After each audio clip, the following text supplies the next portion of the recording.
Greetings, and thank y'all for tuning in to another episode of Shabaka'S Blacc Experience Enhanced. This is season 11, episode 5 of Shabaka'S Blacc Experience Enhanced in conjunction with the Frontline Black News. And we'll be discussing several topics on this season 11, episode 5 of Shabaka'S Blacc Experience Enhanced in conjunction with the Frontline Black News. The first topic is the dump, as in human shit. And we'll make that perfectly clear. Trump is ending free days. What's it called? Free National Park Entry Days on Juneteenth and MLK Day.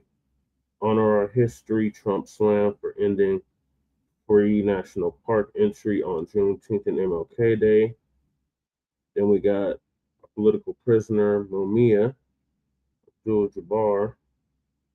His eyesight is waning, so save Mumia's eyesight supporters marched to prison to demand medical care for him and Asian prisoners.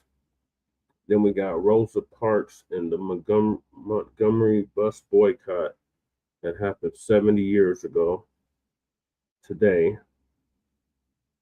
The full story of Rosa Parks, the first lady of the civil rights movement, and Sammy Davis Jr. would have been 100 years old this week.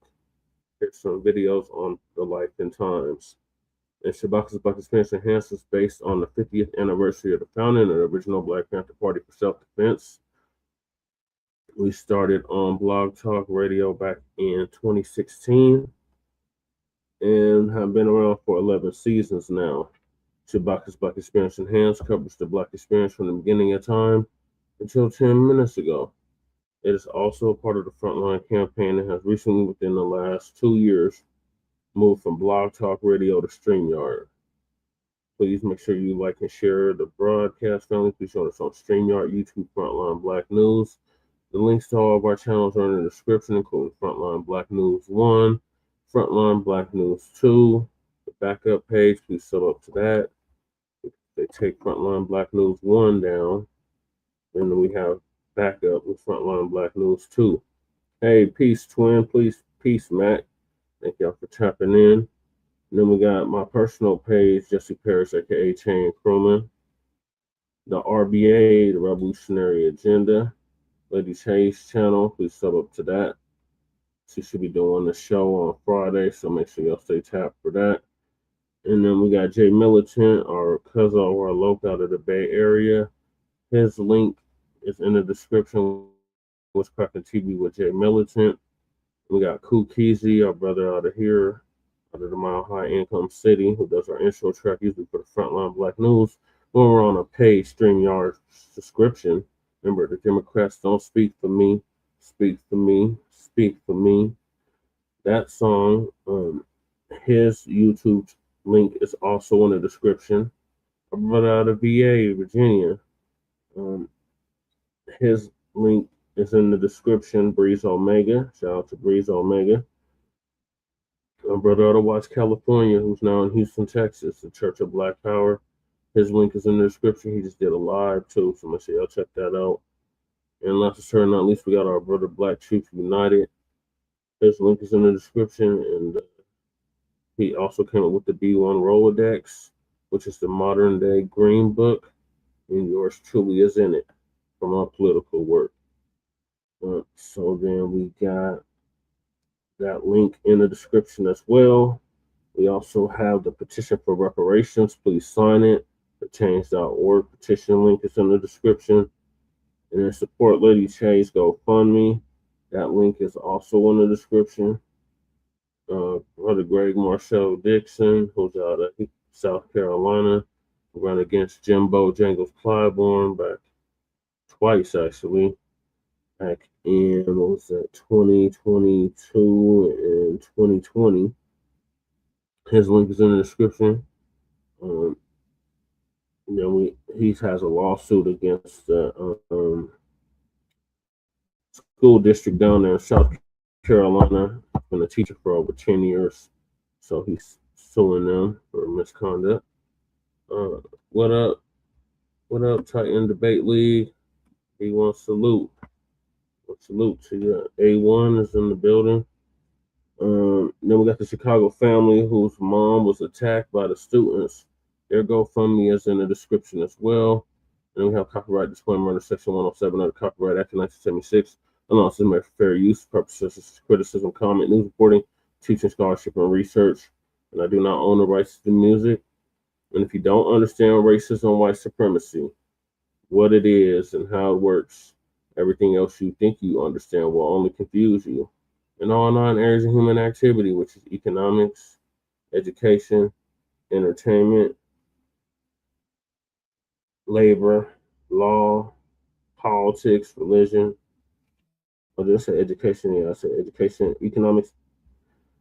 Let me start over.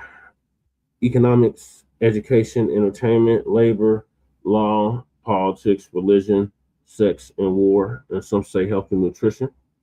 And that was by Nellie Fuller Jr., our elder who transitioned at the age of 95, ProduceJustice.com. He transitioned this past February, as a matter of fact, 2025. Then when you, a Black person, are captured by any race soldier, you must never fuss, fight, or flee. Comply and defend yourself in court. Also by Nellie Fuller Jr., ProduceJustice.com. And last but certainly not least, we got racism, white supremacy as conscious and subconscious behavior to maintain white genetic survival, to prevent white genetic annihilation. And that was by the great Dr. Frances Cress Welsing, who transitioned back in January of 2016, which was in her late 70s, early 80s, and Tariq Nasheed actually paid for her funeral. So shout out to Tariq for that. Yep, let's go. So those are the topics. Make sure y'all hit that like and subscribe button and share this video out. Shabaka should be joining us here shortly. Like I say, in about 10 minutes or less, he should be popping on any second now. So while I'm waiting on Shabaka, I'm going to play this first clip, and that's from Democracy Now! And it's about Trump being slammed for ending the free national park entry on Juneteenth and MLK Day.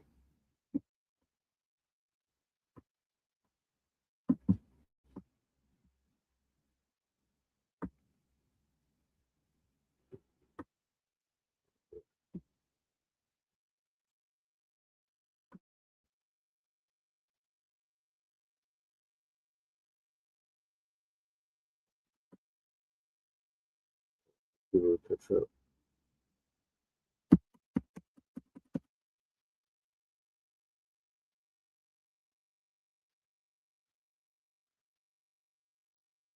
All right, I should be able to see the screen now. This is Democracy Now! To Juan Gonzalez. Outcries growing over the Trump administration's move to drop free admission at national parks on the only 2 federal holidays honoring Black history, Juneteenth and Martin Luther King Day. Instead, the parks will become free on Donald Trump's birthday, June 14th. In addition, the Interior Department has announced a new fee structure to charge more money for non-U.S. residents to visit the parks in what it's calling, quote, America First entry fee policies. The new move comes months after President Trump signed an executive order titled Restoring Truth and Sanity to American History, which called for the elimination of, quote, divisive race-centered ideology at federal institutions. The Interior Department claims the new changes are part of an effort to make national parks, quote, more accessible, more affordable, and more efficient for the American people, unquote. But not everyone agrees with that assessment. We're joined now by 2 guests who've spent years trying to make the national parks more accessible. Audrey Peterman is with us. She's been an advocate for national parks for over 30 years, promoting the history of people of color in national parks. She's the recipient of the NPCA Centennial Leadership Award and author of the books Our True Nature, Finding a Zest for Life in the National Park System. She's joining us today from Kingston, Jamaica. And in Burlington, Vermont, Carolyn Finney is a storyteller, author, and cultural geographer who served on the National Parks Advisory Board for 8 years under the Obama administration. She's the author of the book, Black Faces, White Spaces, Reimagining the Relationship Between African Americans and the Great Outdoors. She's currently a scholar artist in residence in the Franklin Environmental Center College. We welcome you both to Democracy Now! Carolyn Finney, let's begin with you. First, your simple response to what has just been announced,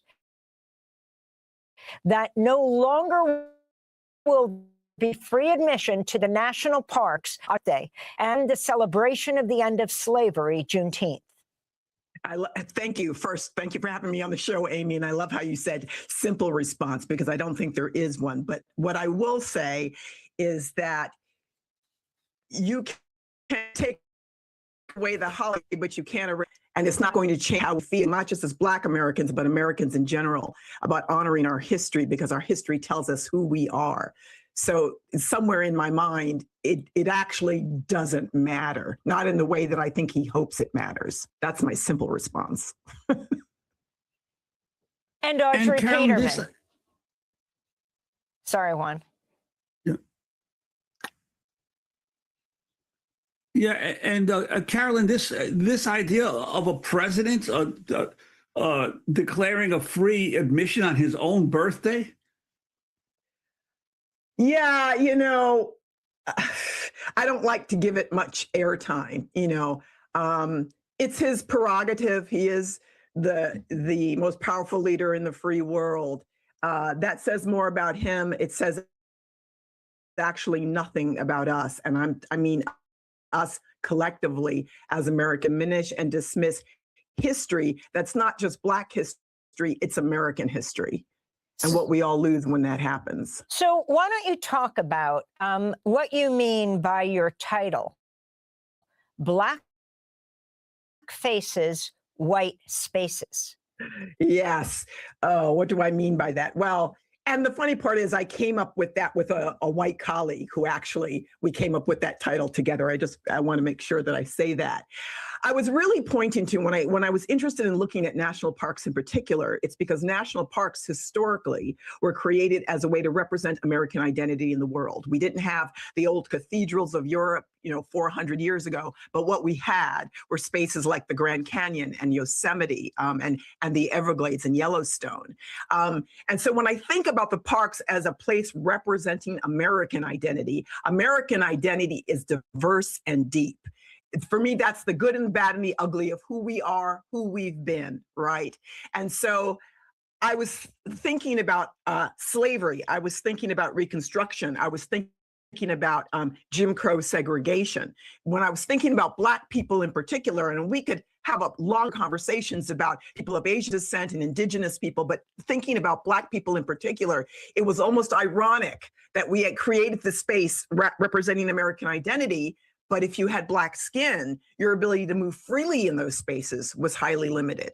And that's really what I was trying to point to. And I was trying to poke the bear of that particular truth of what that means. And it didn't matter that it was a beautiful beach or a beautiful natural surrounding a forest, a national park, a mountain. It didn't matter. It wasn't just about restaurants and movie theaters. It was any space in this country.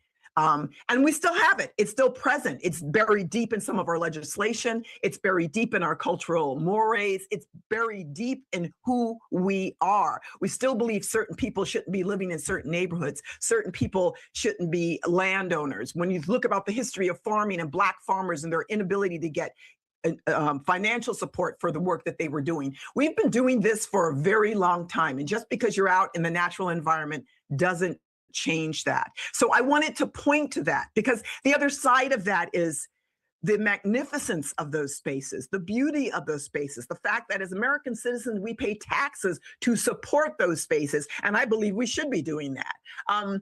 They tell us something about who we are. They tell me something about who I am, and the idea that my movement can be limited. And I'm not saying that somebody can say to me, I can't walk into the park, but it's also about behavior. It's also about the way I've been stared at, the way people can feel uncomfortable about you because of the way you look. They know nothing about you, but they make assumptions about you. I want to tell you something else. That book was on a park shelf at some national park service center, and I'm not sure where. And I got an email once a couple of years ago from a woman who described herself as Sarah the Great. She described herself as being white. And she said when she saw that book, she removed it and put something else in front of it and told me to stop being racist. And, I initially got really angry about that. But over time, I've come to really feel some compassion for Sarah the Great, because I realized Sarah the Great never cracked the cover. I don't talk about or try to diminish the experience of people who identify as white.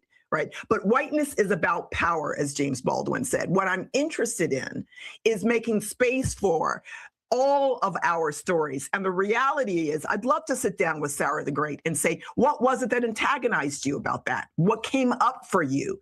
Her response to me said more about her than it did me. And I'm interested in that conversation so we can start to bridge that divide. I'd like to bring Audrey Peterman into the conversation.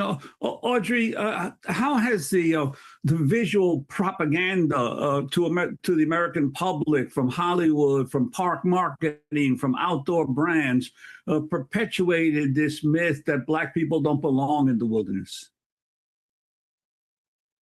Well, I would say that in building, helping to shape the public narrative, that has been true. But in later years, like in the last 5 years or so, that has begun to change because of the assiduous action from people within communities of color striving to change that narrative. Roomap at Outdoor Afro actually has a line of outdoor clothing for people of color. So we've moved a long way from that. But if I might address the question of the president's action, may I? Yes, surely. Oh, thank you so much. Because I want to say I love it. I love it. I love it. I think it's the greatest thing he could have done because it is going to backfire spectacularly.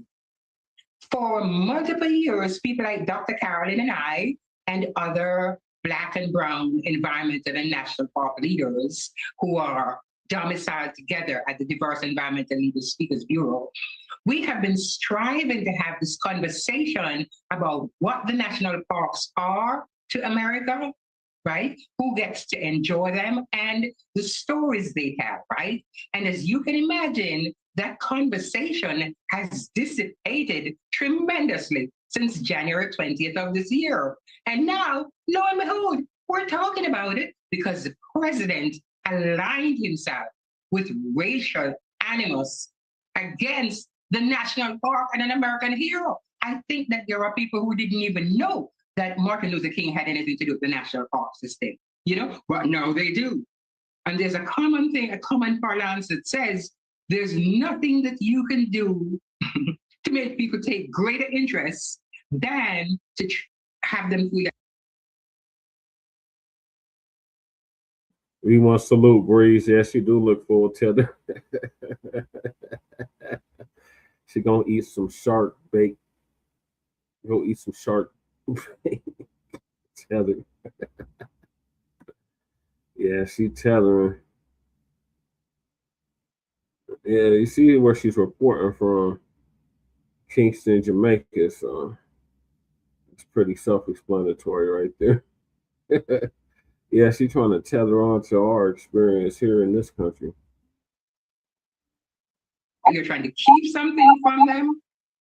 This administration has taken a lot and kept a lot from us. But I think in this actual case with the national parks and fee-free days, we can flood the parks en masse to learn about our history within them. Because the entire history of America, the entire history of every racial and ethnic group in America is in the national park system. And I have traveled it from coast to coast. And I'm telling you, once you know that history, you become a totally different person. The Pulitzer Prize-winning journalist Nicole Hannah-Jones, the founder of the 1619 Project, wrote on social media, quote, "It might be easy to find things like this merely petty or superficial, But that would be a mistake. Demeaning, erasing or eliminating celebrations or acknowledgments of Black America is straight from Redemption Playbook and is intended to reinforce the racial hierarchy and signal its reinstatement. Today's renaming of military bases for Confederates, reinstalling Confederate statue, denigration of Black holidays, refusal to acknowledge Black contributions while decimating civil rights. Shabaka, you're having problems connecting. I don't know what it's saying, device not connected, so you have to go out and come back in. So I can't add you up if the device isn't connected right. So you gotta either plug in your mic or your camera so I can add you onto the screen. Yeah, delineation is a must, Breeze, no doubt about it. Let's finish this clip up. By an openly white nationalist administration is all to signal the restoration of the racial order, unquote, she said. And I wanted to ask you, Audrey Peterman, data collected from the National Park Service revealed Latinos and Asian Americans made up less than 5% of visitors to U.S. national parks, and less than 2% visitors identify themselves as African Americans. Can you talk about the historical context and how you have spent so many decades trying to increase the population of color in the national parks of the United States? Yes, absolutely. And I completely agree with the quote that you cited. And here's another side to that. Interesting. We know that the president thrives on making people feel outraged. And I will not give him the benefit of that. I have been to 195 units of the 433 units of the National Park System around the country. So I dare say I know this country and feel connected to it in more ways than he does.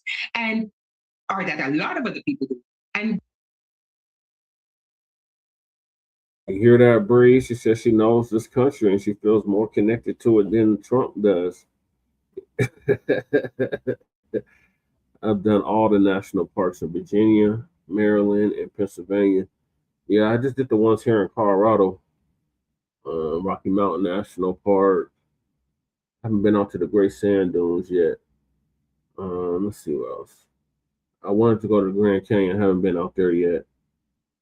Trying to think what else I did. I think I did one in Utah. One in that. If there's any in Nevada, in California. All right, there's Shabaka. Greetings, Shabaka. Hey, what's going on with you guys, man? How you doing? All right, did you get the itinerary? Let me see. Okay. Okay. Yes, sir. Okay. All right. Okay. News will be discussing several topics on our history. Trump slammed for ending free national park entry on Juneteenth and MLK Day. Yes. Save Mumia's Eyesight supporters march to prison to demand medical care for him and aging prisoners. Okay. Rosa Parks and the Montgomery bus boycott 70 years later. The full story of Rosa Parks, the first lady of the civil rights movement. Sammy Davis Jr. would have been 100 years old this week. And there's some videos on the life and times of Sammy Davis. You right. Yes, sir. Okay. Okay. All righty. Okay. Got the itinerary. Okay. Following your lead, sir. Okay. So right now we're going over the national parks. Okay. The dump is changing the free days. He said he only want to have free days on his birthday, which is Flag Day. He's taking free days for MLK Day, and he's taking away the free days for Juneteenth. And then charging full fees on MLK Day and Juneteenth. Yes. Oh man, the hypocrisy is real. Hey, salute to you there, Breeze. How you be? How you be, Breeze? All right. Okay, Mac 285 is in the building on fire. Okay. All righty.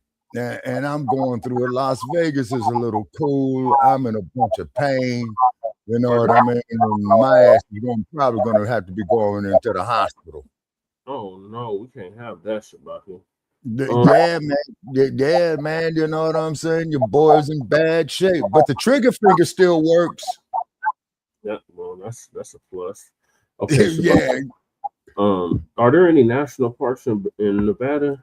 I know there's some in California. Okay, you do have Yosemite in California. That's a national park.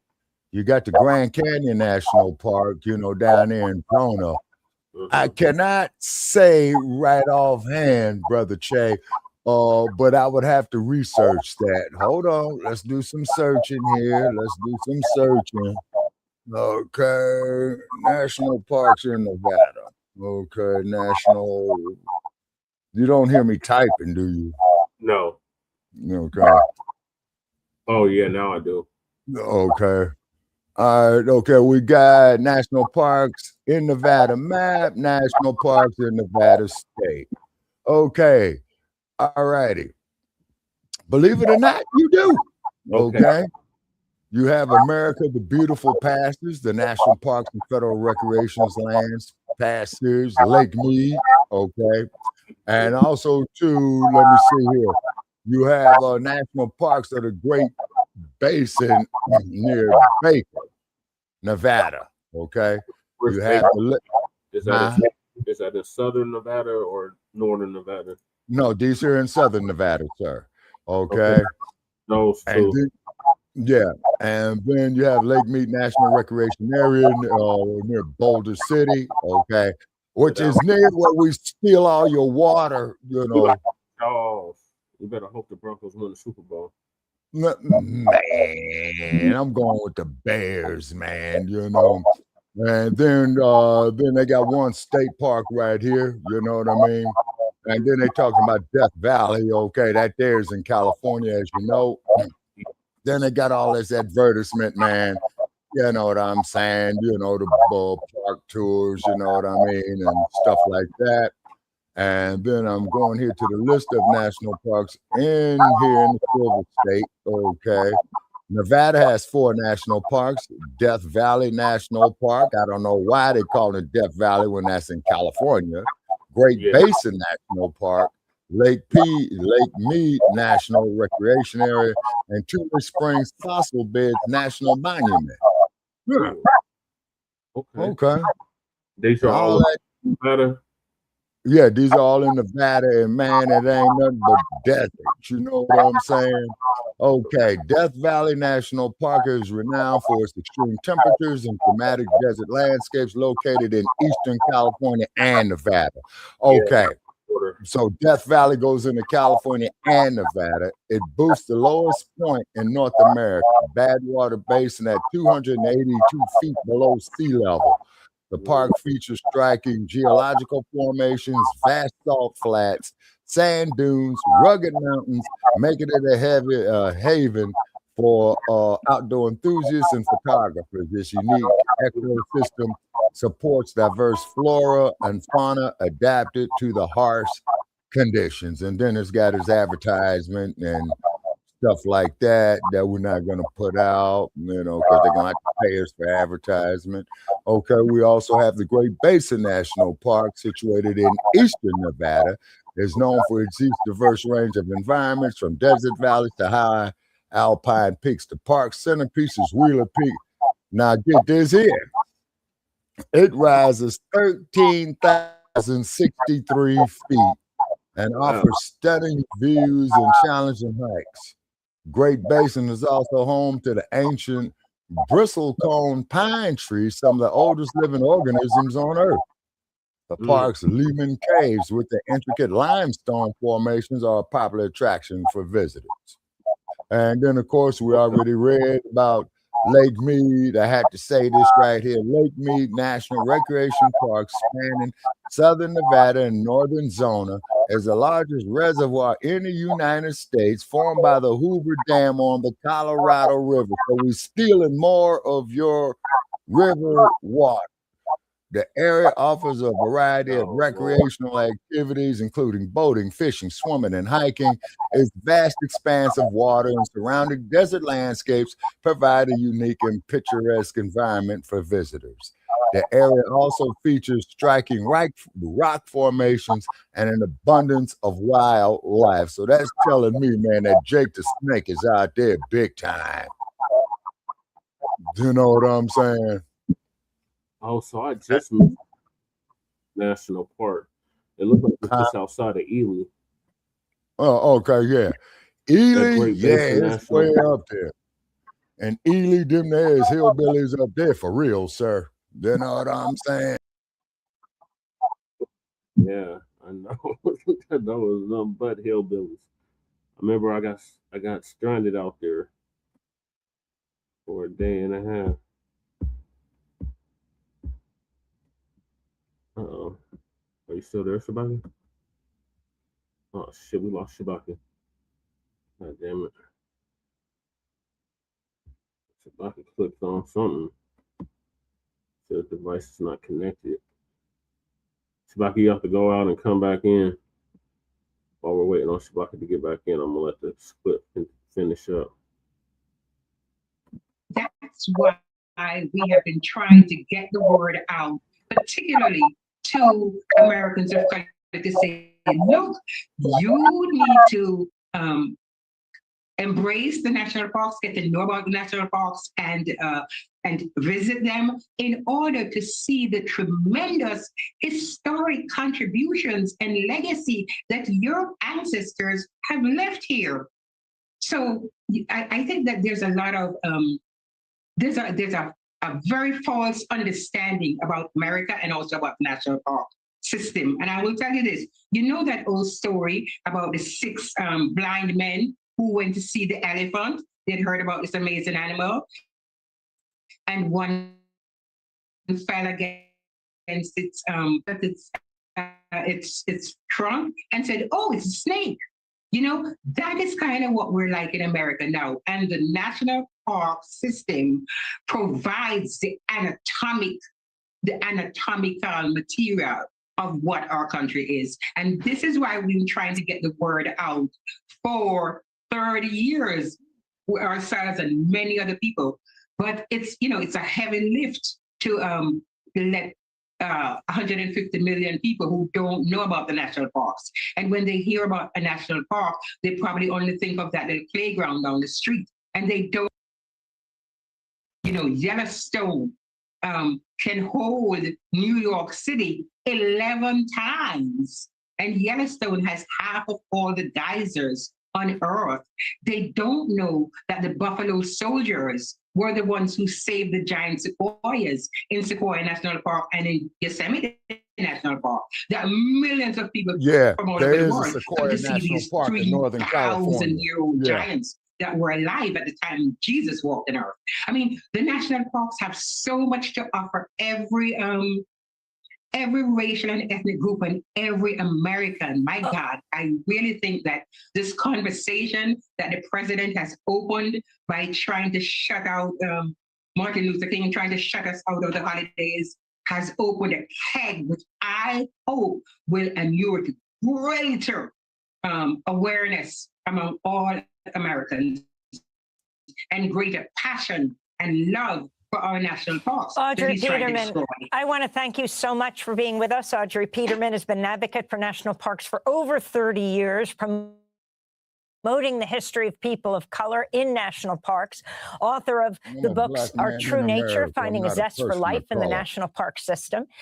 Carolyn Finney, thank you as well, joining us from Burlington, Vermont, author of Black Faces, White Spaces, Reimagining the Relationship Between African Americans, The Great Outdoors. Served on the National Parks Advisory Board for 8 years under the Obama administration, now teaches at Middlebury College in Vermont. Thanks for watching. Well, shout out there to Amy Goodman. She's been doing this stuff here for 50 years. You know what I'm saying? Yes, she has.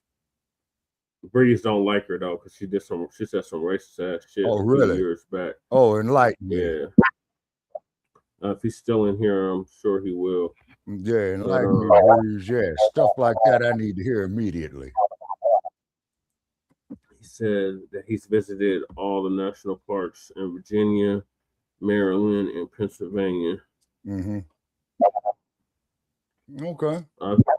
national, well, not all of them, but I visited a few here in Colorado. I was down in Lake Mead in Boulder City. Yeah, and you see how we stealing your water. Yeah, I see that shit. Well, actually, that's the city of Los Angeles stealing it, man. I'm no longer a resident of California. Yeah. Thank God. And then too, not getting off topic too, Brother Che, but you all do know about the 7.3 earthquake that happened recently. It's 2 earthquakes, Shabaka. That was a 7.5 and a 7.3.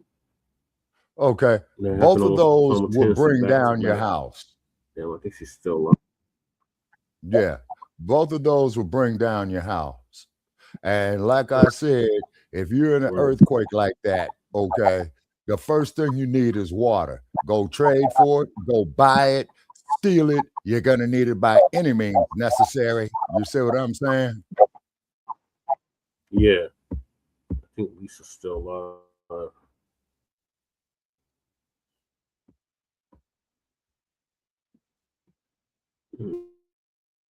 Let's see.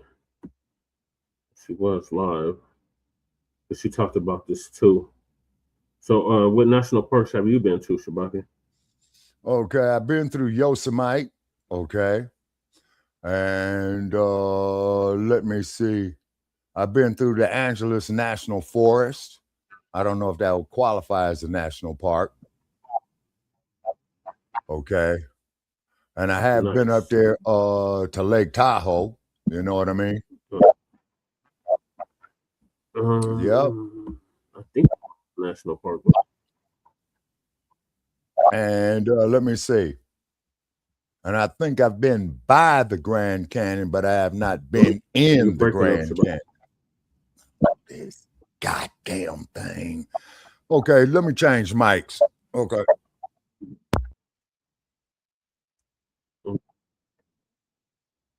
Okay. The national parks here in Colorado. To Colorado. National Parks.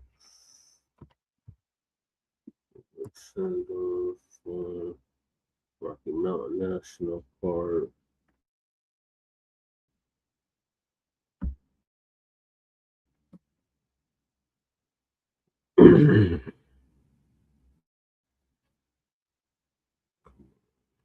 Catch up. Okay, so I've been to Rocky Mountain National Park. We have 4 in Colorado. We got Rocky Mountain National Park, the Great Sand Dunes National Park and Preserve, Mesa Verde National Park, and Black Canyon of the Gunnison National Park. So I've only been to 1 in Colorado. Utah.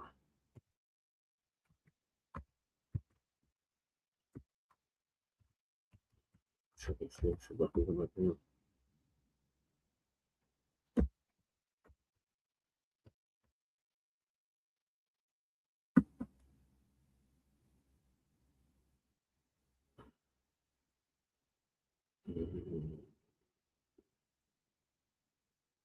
So Utah got much.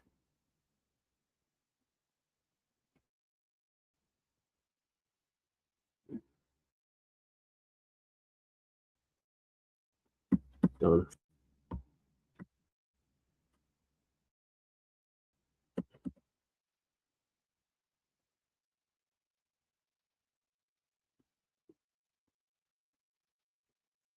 No, I didn't go to any of the ones. Wait, yes, I did. I went to Great Salt Lake Park.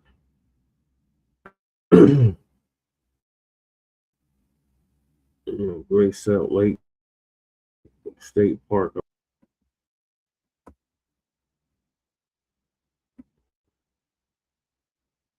I went to Humboldt, Tulagavee National Forest. I went there. And I went to Tahoe National Forest. That's 4.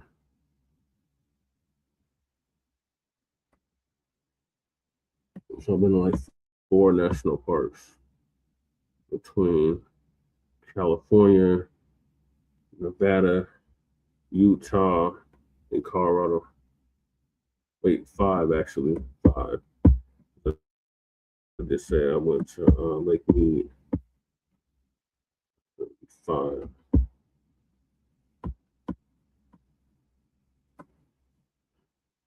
So we actually do attend national parks.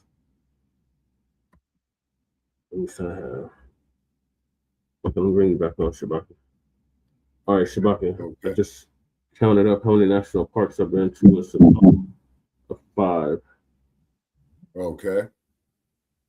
All righty. All right. So I've been to Yosemite. I know it's Yosemite. Okay. I've been through San Bernardino National National Park, or National Forest, I should say. Now, a national forest is different from a national park, is it not? Yeah, I believe so. Or, yeah, okay. And I've never been to the sequoias. Yeah, and I kind of like wanted to go through the sequoias to drive through the trees. Because, you know, they got the roads going right straight through the trees. You know, those sequoias are so big, you know. Yeah, the last time I was in California, we was planning on going up there, but we didn't end up having enough time to make it up there. Yeah. And if I'm not mistaken, I think it's in Mendocino County. Yeah, I think you're right, Shabaka. Mm-hmm. All right, so he wants his birthday to be a national holiday. Man, the Congress needs to rescind that crap, man. You know what I'm saying? And the dumpster, it looks like his little empire, man, is collapsing. You know what I mean?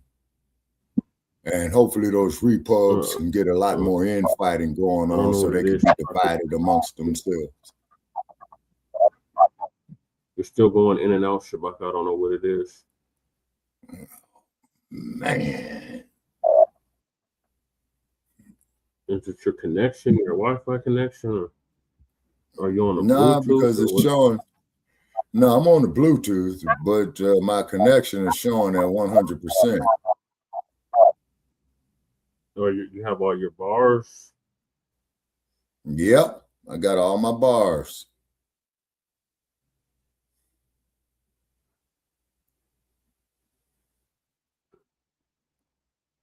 I got all my bars. I don't know what it is. Huh?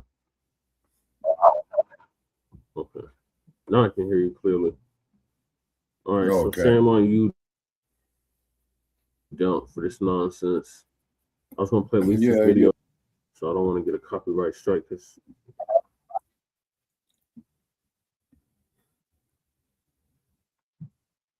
And this is Lisa Cabrera.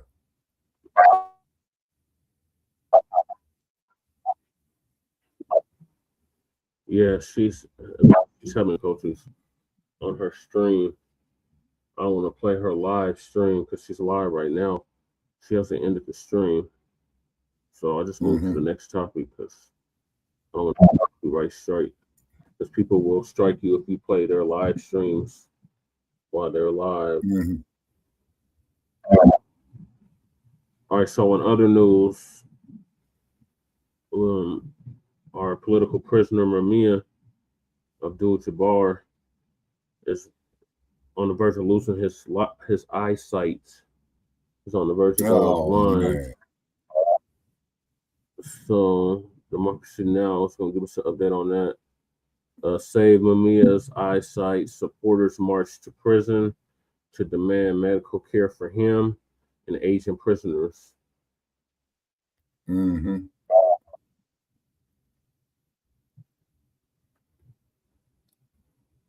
This is Democracy Now!, democracynow.org.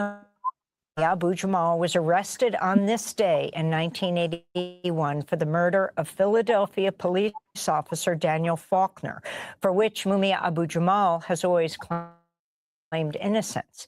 Amnesty International and human rights groups have found he was deprived of a fair trial. His lawyers say evidence shows his trial was tainted by judicial bias and police and prosecutorial misconduct, like withholding of evidence, bribing or coercing witnesses to lie. Evidence in boxes discovered in the Philadelphia District Attorney's Office by DA Larry Krasner in 2019 includes notes from one of two key witnesses to prosecutors requesting, quote, the money owed to me, unquote. Mumia Abu Jamal was an award-winning journalist, member of the Philadelphia chapter of the Blacc Panther Party, ultimately sentenced to death, but went on to write 15 books and record a weekly column while a global movement built around his case. He spent 29 years in solitary confinement. In 2012, Mumia Abu Jamal was moved from death row to the general prison population after a federal appeals court in 2011 upheld the overturning of his death sentence by a federal judge, citing improper jury instructions, and prosecutors agreed to a life sentence rather than a new sentencing hearing. Mumia Abu Jamal is now 71 years old, was recently blind for 8 months until he had cataract surgery, but needs more medical care to prevent him from permanently losing his vision. Dozens of his supporters who hope to draw attention to his claims of medical neglect are on a 103-mile, 12-day march that's ending today in Frackville, Pennsylvania, where Mumia is imprisoned at SCI Mahanoy. Taking that long walk because the walk of freedom is a long walk. And we do it with an intense, extra motivated passion because we just lost a bold freedom fighter, Imam Jamil Abdullah Al-Amin, in the clutches of the state. And that should not have happened. So under no circumstances can we allow the state to take any more of our freedom fighters. It's time to get Mumia all the health care it needs. In a minute, we'll speak with someone on the march and a member of Mumia Abu Jamal's legal team. But first, this is a prison radio commentary that he recorded in August titled Mumia's Vision, a Message for the Movement. I have been reluctant to talk about my eye problems. The reasons may have eluded some, but I explained that, in the context of being in prison, any sign of weakness is to be avoided at all costs. These are, unlike many other institutions in society, heavily male and therefore gender conscious in a way that society is not. Weakness brings predation. So I kept it quiet. And I kept it quiet simply because I wrongly believed that once I got examined and once it was clear that this was a real visual contextual problem, that I would get a rather quick response. Boy, was I wrong. I was, as the saying goes, as wrong as 2 left feet. What I got was evaluation after evaluation after evaluation after evaluation, literally. It was only when I went outside and those prior evaluations were repeated by a noted ophthalmologist that the ball began to roll. And even then, the ball rolled exceedingly slowly. I have been, for all intents and purposes, unable to read, unable to write, unable to see anything more than the masthead of a newspaper and not even its headlines. Blurry television, bursts of color. The television is my radio now. Mumia Abu Jamal speaking from prison. SCI State Correctional Institution, Mahanoy in Pennsylvania. For more, we're joined by Larry Hamm, chair of the People's Organization for Progress, one of the elders on the March for Mumia. He is in Frackville, Pennsylvania, where the prison is, and here in New York, one of Mumia's lawyers, Noel Hanrahan, founder and producer of Prison Radio, which has been recording and distributing Mumia's commentaries from prison since 1992. Larry, let's begin with you. You're on this more than 100 march that's ending today. Why did you march? What are you calling for? Amy, good morning. Good morning, Noel. We are marching to free Mumia and free all political prisoners. We are marching to draw attention to Mumia's medical problems, but more importantly, to demand that he get the surgery and medical treatment he needs. We are marching for humane treatment for all prisoners, especially our elders. I'm a witness to the fact that we have an aging prison population. And like Mumia, many of them are not getting the medical care they need. So we're marching today to demand freedom for Mumia and all political prisoners, and to demand that Mumia get the urgent surgery and medical treatment he needs. And Noel, I'd like to ask you, in terms of his battle for health care, Mumia's battle for health care, why has it been so difficult for him to get that health care? Healthcare in this country, and in particular for prisoners, there are contracts by WellPath that specifically state that they limit ophthalmological care in prison to on-site monitoring. They do not send people routinely out for specialist care. We had to fight the Abolitionist Law Center. The lawyers and the movement had to come together to demand that Mumia get care just for post-cataract surgery. When we got the specialists to look at Mumia, they discovered two other conditions that could mean that he loses his eyesight permanently if he is not treated. He has not been treated for these conditions since June. So what are you demanding right now? That Mumia get specialist care for his glaucoma and his diabetic retinopathy, and that he is given the treatment that he deserves. But we're not just calling for Mumia, because there are many inmates. They know who's blind in prison. They are refusing care to save money for WellPath. Why is ophthalmological care particularly limited? I don't know if it's particularly limited. It's the one we've researched right now. I believe that they likely limit all care that might cost them money, like our lawsuit for Hep C care in 2017 that won care, the first preliminary injunction for Hep C care. They did not treat Mumia with the fast-acting cure for 2 years, causing likely the diabetic retinopathy. And Noel, Philadelphia has a supposedly progressive DA, the District Attorney Krasner, who his own office found forgotten files on Mumia that showed bias in his trial. Why has there been no movement by the DA to reopen this case? I think the DA has been pressured to actively litigate this case by being impeached by the Pennsylvania Senate, also by being called up in a special, there was a King's Bench petition that deposed Larry that asked him specifically if he was going to prosecute Mumia. There are pressures. Mumia is the third rail in Philadelphia. He is, like everyone else in prison, the 5,000 people that are serving life without possibility of parole just in Pennsylvania. He's one of a class of many. And Krasner, he will do the right thing. He is elected by the people. He's elected by the abolitionist ecosystem. We have an obligation to make it impossible for him to not support us, but there's pressure. And on what grounds are you asking for his case to be opened now? There are 3 ways that any lifer can get out. It would be a post-conviction relief application, which we are developing, that he doesn't have one in court right now. His last one was denied in March by a lower court that did not fairly review his case.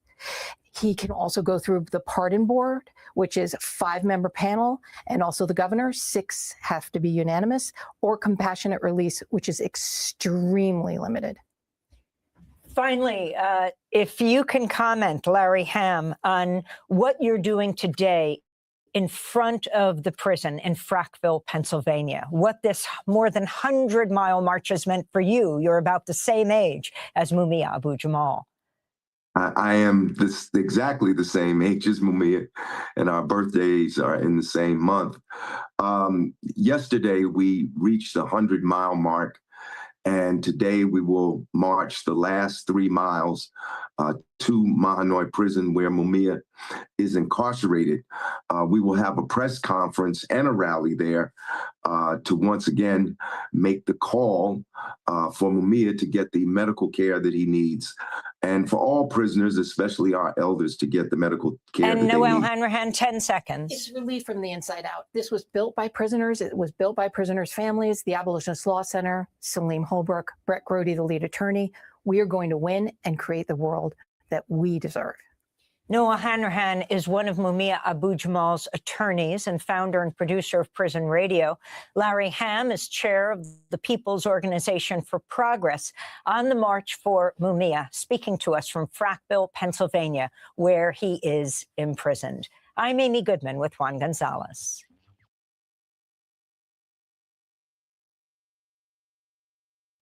All right, Shabaka, what are your thoughts on Mumia possibly losing his eyesight?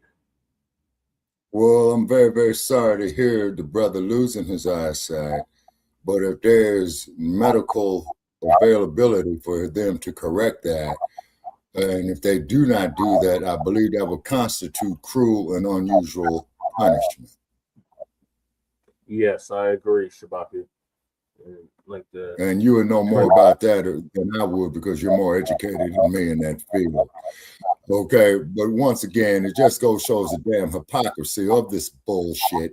For the simple fact, you had the K dude, I'm not going to mention his name. You got the dumpster with his hypocrisy. J.D. Vance endorsing it. It says, so what happened to the moral compass of America? Or better yet, the question should be, did America ever have a moral compass? FBA is the moral compass of America, Shabaka. We are the moral compass of this country. Without us, this country has no moral compass. Well, without us, this country wouldn't be the economical powerhouse that it was off that free labor. More reason for the reparations. Correct.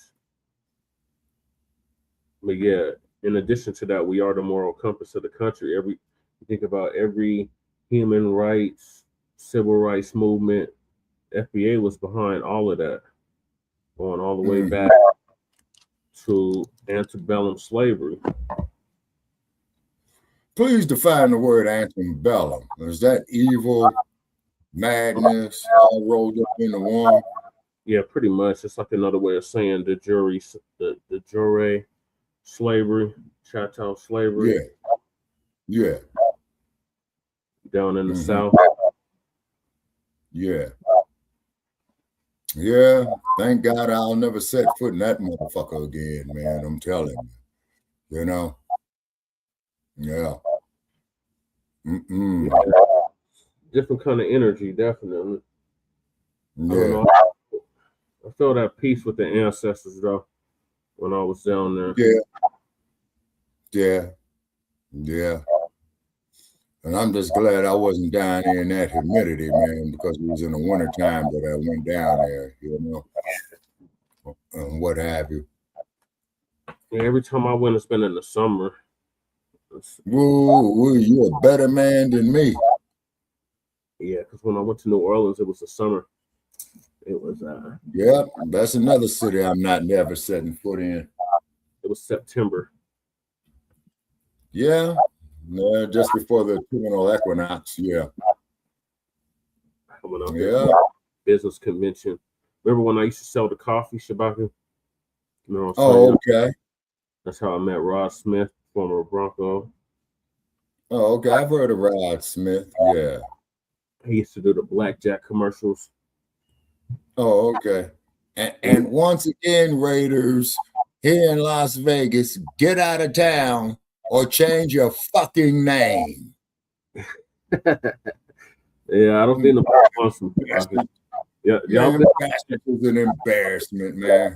that first round draft pick. Yeah. Well, man, you know, I'll give him 5 more seasons, man. Yeah, so I'm suspending my support for the Raiders for 5 seasons. Damn. Yeah, so I'm going with the Bears to win it all, you know. So it might be you guys playing the Bears. That would be nice, Shabaka, but they got to get by the Lambs. No, man, later for the Lambs. Man, that organization shouldn't even exist. The Lambs, you know what I'm saying? The Lambs got the #1 seed in the NFC. Okay, well, and hopefully they'll get knocked out of it, you know? It'll either be the Bears or who we playing next week, the Green Bay Packers, the Cheeseheads. Oh, yeah. And may they lose. Or the Eagles, man, Dr. D's team. Yeah.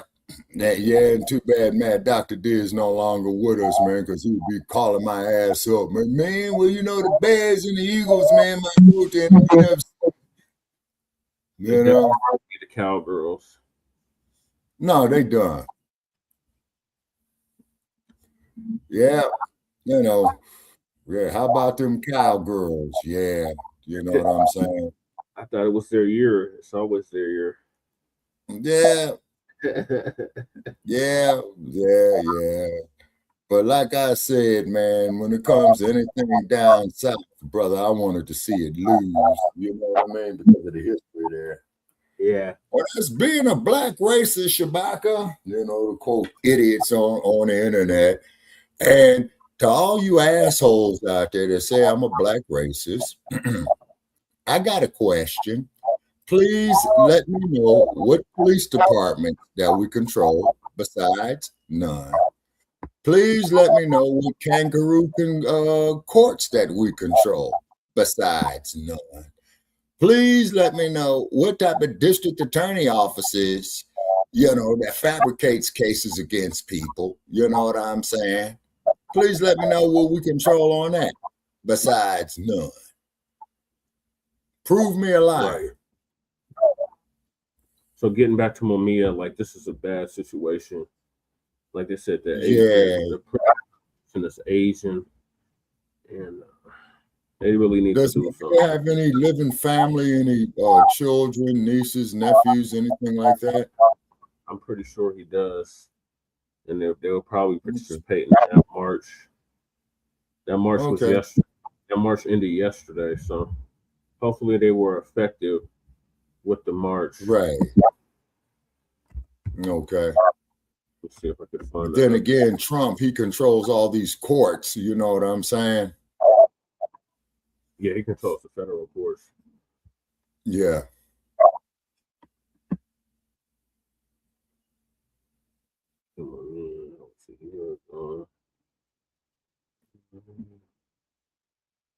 Nothing recent. So we'll keep y'all updated when we hear something back.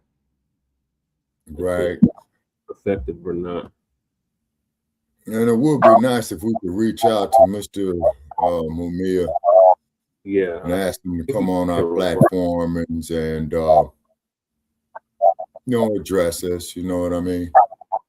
And what happened. We'll probably have to do it. We'll probably have to get his DLC number and all of that, and do it like how we did with Silo. Mm-hmm.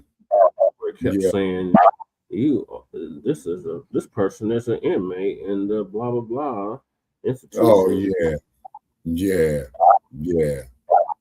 Meaning that the conversation will be recorded.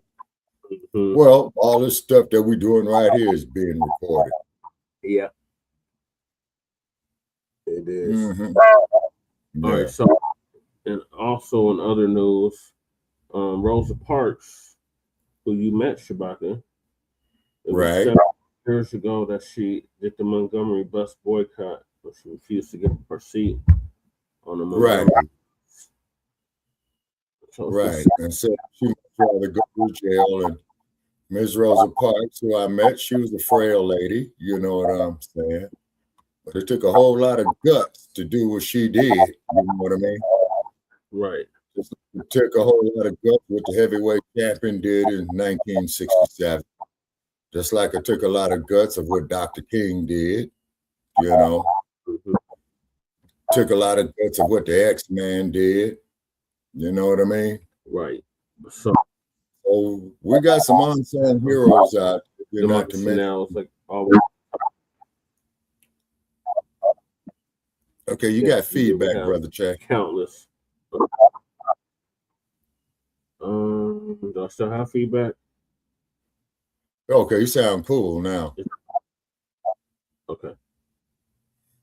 So we have countless unsung heroes. Shabaka, we're the only ones that have heroes.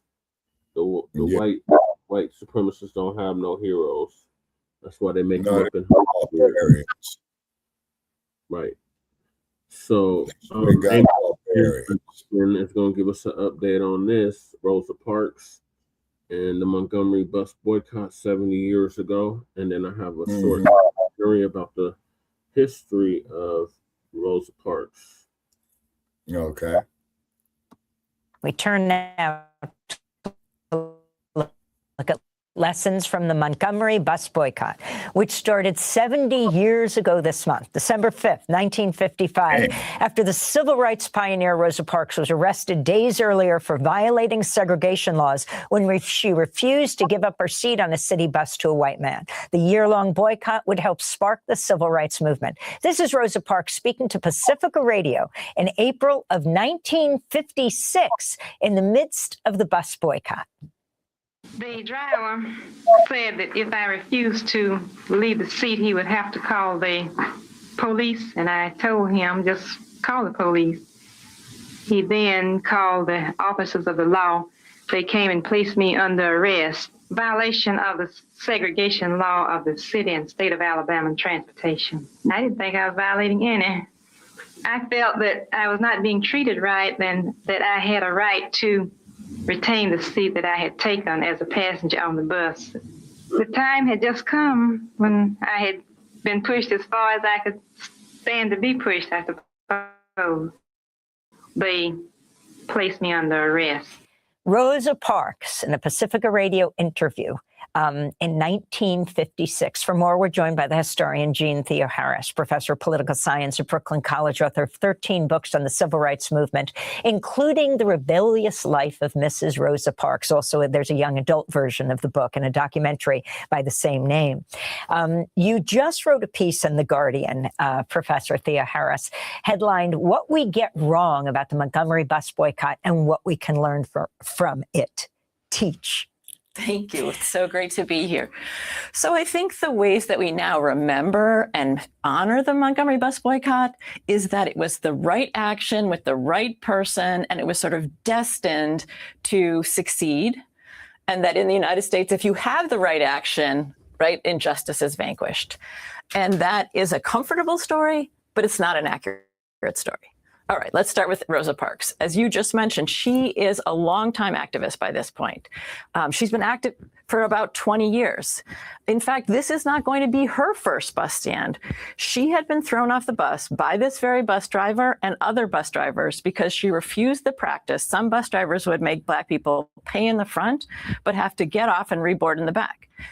She refused to do that, had been thrown off by this bus driver 12 years earlier, and by other bus drivers for being company. This is also not the first time somebody's going to be arrested for refusing to give up their seat. In fact, in 1944, a woman by the name of Viola Wright refuses to give up her seat on the bus. She decides to pursue her legal case, and in response, the police rape her daughter. And then the state holds up her appeal for so long that Mrs. White actually dies before her appeal ever goes to court. And they will learn from this, because Rosa Parks and Edie Nixon, who will become the kind of two leaders of Montgomery's NAACP in 1945, and for the next decade, helped to transform it into a more activist branch. They learned from Viola White. There's a trickle of cases over that decade. A neighbor of Rosa Parks refuses to get off and reboard. He's killed on the bus by police. And then, as many of us know, In March of 1955, Claudette Colvin, 15-year-old Claudette Colvin, refuses to give up her seat on the bus. As the police take her from the bus, they manhandle her. Colvin, resists their having their hands all over her. And so police don't only arrest Colvin on a segregation charge, but they arrest her on an assaulting an officer charge. Colvin is this very petite 15-year-old, and on a disturbing the peace charge. Montgomery is outraged. Blacc Montgomery is outraged. Rosa Parks starts fundraising for Colvin's case. And then a couple things happen. The judge strategically throws out the segregation charge. He only convicts Colvin on an assault charge. So that's the first issue that's going to make this case hard to pursue. But the second is that Colvin is a teenager, and many adults don't trust a teenager. So let's fast forward. Now we're at December 1st, 1955. There is nothing to suggest. What makes what Rosa Parks does so courageous is there is nothing to suggest that making a stand on this day will do anything. And I think that's one of the biggest myths, right? And one of the biggest misunderstandings of her courage. Part of what her courage is the ability to step forward again and again without any sense that this is going to change anything and say, this is the line and I refuse. I mean, so interesting. She had worked for years fighting against and exposing the rapes of Black women. She was deeply moved and horrified by the lynching and killing of Emmett Till. But as you said, she didn't know if this would have an effect, but she sat down on that bus. Then there was Joanne Robinson. Talk about that. A few days later, the bus boycott is launched. And she, in fact, Rosa Parks, launches Dr. Martin Luther King, a young pastor who just moved to town. Right. So she's bailed out a few hours later. When Edie Nixon sees that she is okay because that she hasn't been physically hurt, he's delighted. This could be a possible test case. She and her husband have to think. She decides she will go forward. She calls a young Red Gray, calls Joanne Robinson. Joanne Robinson's the head of the Women's Political Council. They have a plan. In the middle of the night, Robinson sneaks into Alabama State where she works and with the help of two students, runs off 35,000 leaflets. And the next morning, the women of the Women's Political Council fan out over Montgomery with those leaflets.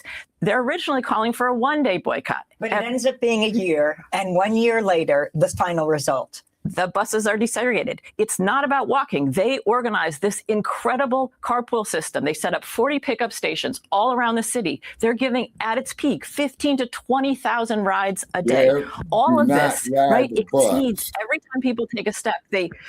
What is imagined gets broader.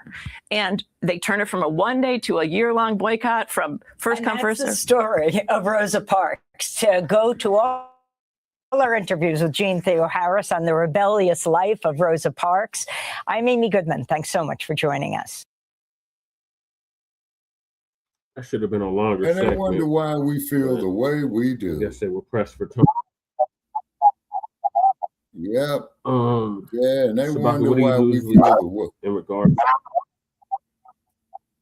Okay, say that again, Brother Che. In regards to the There's something that you usually say in regards to the Montgomery bus boycott. Yeah, with the Montgomery bus boycott, okay, the attitude was do not ride the bus. Use a tricycle. Use a wheelbarrow. By any means necessary, build your skateboard, but do not ride the friggin' bus. And they didn't. So what had happened was they say, well, they nearly broke the Montgomery bus company. They didn't nearly break it. They broke its ass. That's why they lifted that sanction. And why were Read they able between the lines.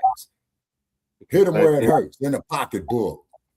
Right. And why were they able to do this boycott that lasted over a year? Because they had organization, number one. And they had what now? Cohesiveness. And they had cohesiveness. Yes, sir. They say that was the key right there, was the cohesiveness. You see what I mean? So what you had was an implosion, which is the exact opposite of an explosion of the Black community on this common cause. And they hit them where it hurt, in the pocketbook. You see what I mean?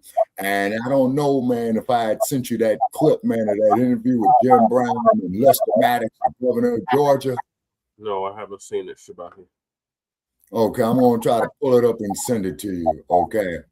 Is because Lester Maddox, yeah, he was something else. And Lester Maddox granted Muhammad Ali a boxing license in the state of Georgia. And, of course, they had Jerry Quarry, you know, the hope to, quote unquote, put that Negro in his place. And Jerry Quarry did refer to Mr. Ali as a nigga, you know. What did he do that for? Yeah. To show the racism, white supremacy that he tried to put him in his place. Yeah. Yeah, and Ali put Quarry in his, and then they had a rematch out here in Las Vegas, and Ali whooped his ass again. Mm-hmm. And I really love the way, and I want to go on record on this here, Brother Chad. I really did appreciate the way that Ali had beat up Chuck Wepner. You know what I'm saying? I really did. Yeah, that was classic, Shabaki. All right. Oh, yeah. So the next one is about the life and times of Rosa Parks, the first lady of the civil rights movement. Okay. Please feel free to correct any inaccuracies you might see, Shabaki. I don't know if they got it at all. And then if I'm not 100%, I will use the term best of my recollection. Yeah, to the best of your recollection. Yep. The American story.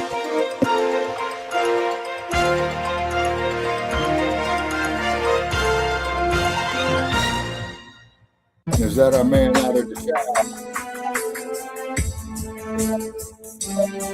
I don't know who this is. The YouTube channel is called American History. I don't know who's behind it. Okay.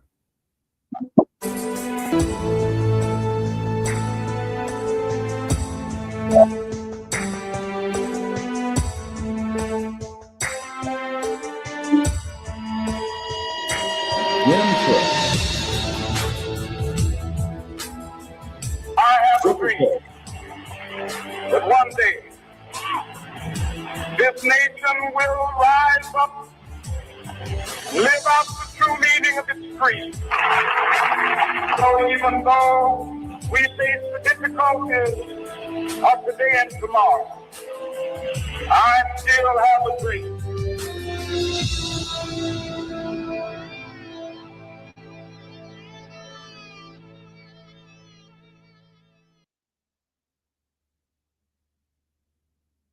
For a number of years, the Negro passengers on the city bus lines of Montgomery have been humiliated, intimidated, and faced threats on this bus line. Just the other day, one of the fine citizens of our community, Mrs. Rosa Parks, was arrested because she refused to give up her seat for a white passenger. Mrs. Rosa Parks was arrested and taken down to jail, taken from the bus, just because she refused to give up her seat. At present, we are in the midst of a protest, the Negro citizens of Montgomery, representing some 44% of the population. 90% at least of the regular Negro bus passengers are staying off the buses, and we plan to continue until something is done. A middle-aged black seamstress, Rosa Parks, sparked an end to segregation in public transportation with a brave but illegal act of protest. In Tuskegee, Alabama, she was born Rosa Louise McCauley in 1913, when the wounds of slavery were still painful to Southern blacks. For decades after the emancipation of slaves, harsh conditions continued to oppress Southern blacks as they struggled to survive. Many of them were poor sharecroppers, uneducated, with few rights and little opportunity to rise above their circumstances. And also, They too, Brother Che feared the Ku mentioned the Klux Klan, Tuskegee experiment. racist white thugs who roamed the streets at night, clad in hooded white robes, carrying flame torches to intimidate blacks with violent. Yeah, that was from, oh my God, from 1932 to 1972. Yes, sir. Yeah, that's where they shot our men up with syphilis. This correct, Shabaka. To see the effects over this year, 50 period. So they treated them using them as guinea pigs. Correct. So also during the time of Rosa Parks' death, the Klan was running rampant, burning crosses on Black people's lawns, amongst other horrible things. So and this is why we appreciate the X-Man's father, the Reverend Earl Little. Yes. To return in force. Mm-hmm. Right. But we're not supposed to do that. Yes, sir. Supposed to suffer. And we're supposed to sit there and let the nightstick glide gracefully upside our heads. And old John Lewis knocked out. Oh man, this is good trouble on the other side of the Edmund Pettus Bridge. I hope he doesn't get mentioned in here, but he might. Yeah. And the threat of that was 1965. The Ku Klux Klan was not an institution that merely spoke or merely advocated racial supremacy of the white race. It literally was a terrorist, what we would today call a terrorist organization. Rosa's grandparents had been born slaves, but after emancipation, their parents managed to purchase a farm. As a small child, Rosa had farmed 260 acres. Mother taught Rosa to read before she began attending the local all-Black elementary school. In her autobiography, she recounted that while she and her brother had to walk with other Blacks to their one-room schoolhouse that often lacked desks, most of the white kids took buses to their brand new school. Rosa recalled when her grandmother severely reprimanded her for standing her ground with a brick when a white boy threatened to hit her in the street. Wow, okay, right on, After Rosa. Northern troops withdrew from the South, the states enacted Jim Crow laws to keep Blacks in their place. These laws made sure that Blacks and whites did not have to come into close public contact. Facilities such as public bathrooms, water fountains, seating areas on buses, restaurants, hotels, hospitals, and schools. Every public necessity and service in the South was segregated and seemingly designed to make Blacks feel inferior. It was common to see signs that read for color or white use only. These laws were considered fair and constitutional for many years. However, the reality of segregation was far from fair. It was profoundly destructive emotionally and psychologically. There are many ways that the segregation was implemented. It was implemented in housing, such that there were covenants and real estate covenants that said that Blacks simply couldn't live in certain neighborhoods. It was implemented in education, that Blacks and whites could not attend the same public schools. There were issues as it related to employment, such as many employers were literally prohibited from hiring Blacks. After completing the 6th grade at the age of 11, Rosa was sent to Montgomery, Alabama, to attend the Industrial School for Girls, co-founded by the fearless Boston native, Mrs. Alice L. White. The school was run entirely by enlightened white women educated in the North. At this school, Rosa first experienced a culture of whites treating blacks with dignity and respect. Women had recently won the right to vote. Before that milestone, girls weren't expected the need of much education. But in the Roaring 20s, Rosa's teachers encouraged her to develop a sense of her individual worth and seek opportunities no matter what stood in her way. Mrs. White was a brave role model. She knew firsthand the nature of the challenges Rosa would face since Mrs. White was ostracized by local whites for her work. Twice, arsonists burned the school down. The white teachers were so condemned that some found it easier to attend black churches on Sunday. Rosa took a job at a shirt factory in Montgomery, and in 1932, at the age of 19, met and married Raymond Parks, a barber and an active member of the Montgomery chapter of the National Association for the Advancement of Colored People, the NAACP. The NAACP came into being because many of the issues that were facing African Americans were not just a matter of equal transportation, just being able to sit at lunch counters. African Americans were literally being threatened in terms of their lives. There were race riots in many of the cities in the South that were literally creating a situation where it was unsafe to be African American in certain communities. In February 1909, the NAACP was founded by a small group of educated whites and blacks committed to protecting the human and legal rights of African Americans. The organizers understood that the U.S. Constitution and its overarching democratic laws held the key to freedom for all Americans, blacks included.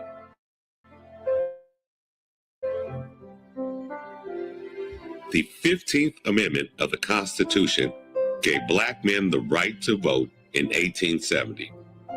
Later, in 1920, the 19th Amendment was ratified to give all women the right to vote, but it was especially hard for blacks in the South to enjoy this right. The majority of whites did not want blacks to have any power. Registration officials invented so-called literary tests and charged poll taxes that made it impossible for poor, uneducated black citizens to vote. It even took Rosa, who was not poor and who was well educated, 3 attempts before she succeeded in getting her registration certificate. In 1943, Rosa became an active member of the Montgomery chapter of the NAACP. The NAACP brought many lawsuits in attempts to use the federal courts to fight Jim Crow laws. For years, it met with little success. They want to throw white children and colored children into the melting pot of integration, out of which will come a conglomerated, Mongol class of people. Both races will be destroyed in such a movement. But in 1954, the NAACP Legal Defense Fund, led by future Supreme Court Justice Thurgood Marshall, succeeded in arguing and winning a landmark case in the U.S. Supreme Court. Brown versus Board of Education brought the hammer down on segregation. For the first time, the Supreme Court ruled that segregation in public schools was unconstitutional nationwide. At last, people fighting racist treatment in the South were giving some hope and the encouragement necessary to persevere. In 1950, Negro parents, backed by the National Association for the Advancement of Colored People, brought suit against the Anderson County school system, which administers Clinton High School, asking that their children be admitted. The federal judge in this section of Tennessee in 1951 and now is Robert L. Taylor of Knoxville. The Anderson County school case was before my court about 5 years ago. At that time, I held that the colored children were not entitled to enter the Clinton High School because they were being furnished equal but separate facilities. At that time, the equal but separate facility doctrine was the law. The Negroes appealed Judge Taylor's decision, and when the Supreme Court decision of May 1954 ruled against segregation, Judge Taylor's ruling was reversed. On January 4, 1956, he ordered Anderson County to comply.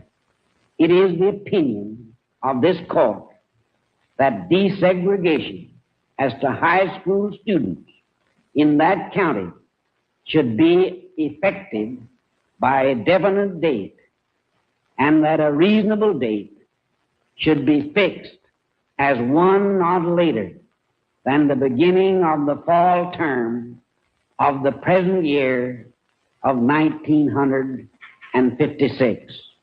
Accordingly, on August 20, 1956, approximately 700 students registered for the fall opening without incident. 12 of them were Negroes. Judge Taylor told them all to obey the law, and there seemed to be no questions. Then, another voice was heard in Clinton. John Casper, an outsider, a white supremacist, told them that the law need not be obeyed. Our failure to date has been failing to attack at every level and continuously. But we in the White Citizens Council say now, yesterday, today, and forever, as long as there is one living white man in the United States, the Supreme Court is not the law of the land. That decision is not the law of the land now, or it never will be. Never. One of the daily injustices Black people endured was on public transportation. Though most of the people who rode buses were Black, Southern cities only hired white bus drivers who had the authority to say who sat where on the bus. Since many whites didn't want to sit with Black people, it became customary for Blacks to board buses from the rear and sit in the back. Whites sat in the front, although all paid the same fare. If the bus filled up, it was expected that Black passengers would give up their seats for white passengers and stand in the back. Rosa was returning home on a city bus after a long day working as a seamstress at a local department store. Blake was the driver. Although Parks was sitting in the Black section, she was in the first row. One white man needed a seat, so Blake approached the 4 Blacks sitting there and told them to get up. 3 did. Parks didn't. His front seats were occupied, and there's one man, a white man, standing. Then at this point, the driver asked us to stand up and let him have those seats. And when none of us moved at his first words, he said, "Y'all make it light on yourselves and let me have those seats." And when the policeman approached me, one of them spoke and asked me if the driver had asked me to stand. I said, yes. He said, why don't you stand up? I said, I don't think I should have to stand up. And I asked him, I said, why do you push us around? He said, I do not know, but the law is the law. Yet again, she found herself confronting the mean and ugly face of segregation. On that day, December 1st, 1955, Rosa Parks was arrested. After she was arrested, the Black leaders at the time, spearheaded by Martin Luther King, said, why don't we just stop riding these buses altogether? One of the interesting things is that 3/4 of the riders of the buses in Montgomery, Alabama were Black. Word spread through the city. That night, the Women's Political Council printed and distributed an auspicious flyer throughout the Montgomery's Black community.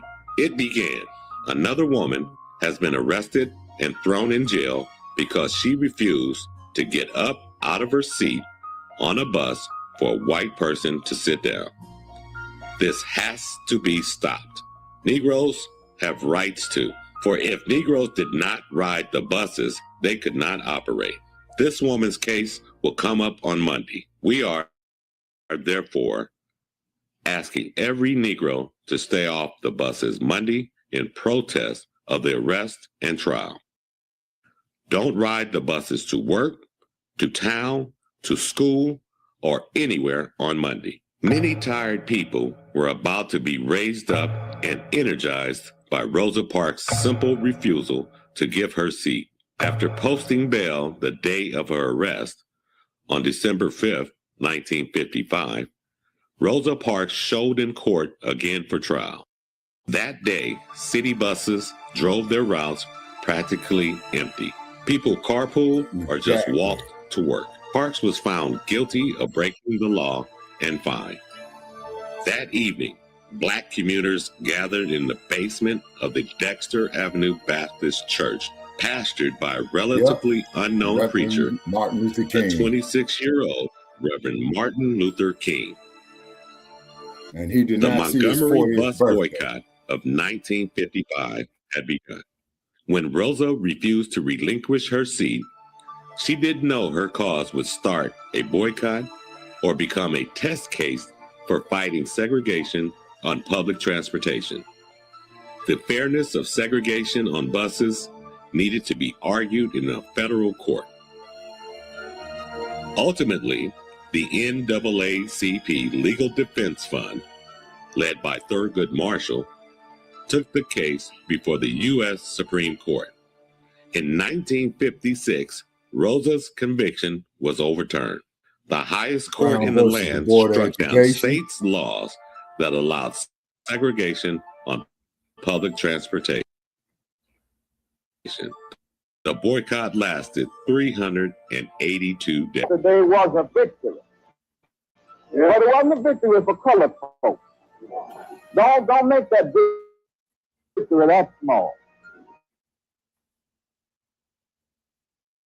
It was merely a victory for 16 million Negroes of America.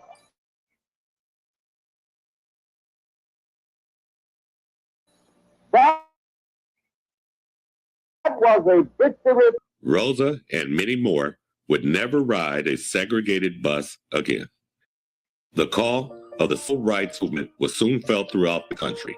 It invited all freedom-loving people to join together against oppressive laws and governments, racial discrimination, and hatred. Needing a fresh start, in 1957, the Parks moved to Detroit. Rosa got a job on the staff of the United States Congressman John Conyers Jr. In 1964, the work and sacrifices. So the boycott lasted a year and 19 days. And John Conyers is the one that introduced H.R. 40, if I'm not mistaken, Shabaka, to the United States Congress. Yeah, back in 1980. Cruise in 87. 87? Yep. Okay. 38 years ago. Okay. Made by thousands of activists, white and black, paid off. Congress passed the Civil Rights Act legislation that outlawed discrimination based on race, color, religion, sex, or national origin. The next year, the Voting Rights Act passed.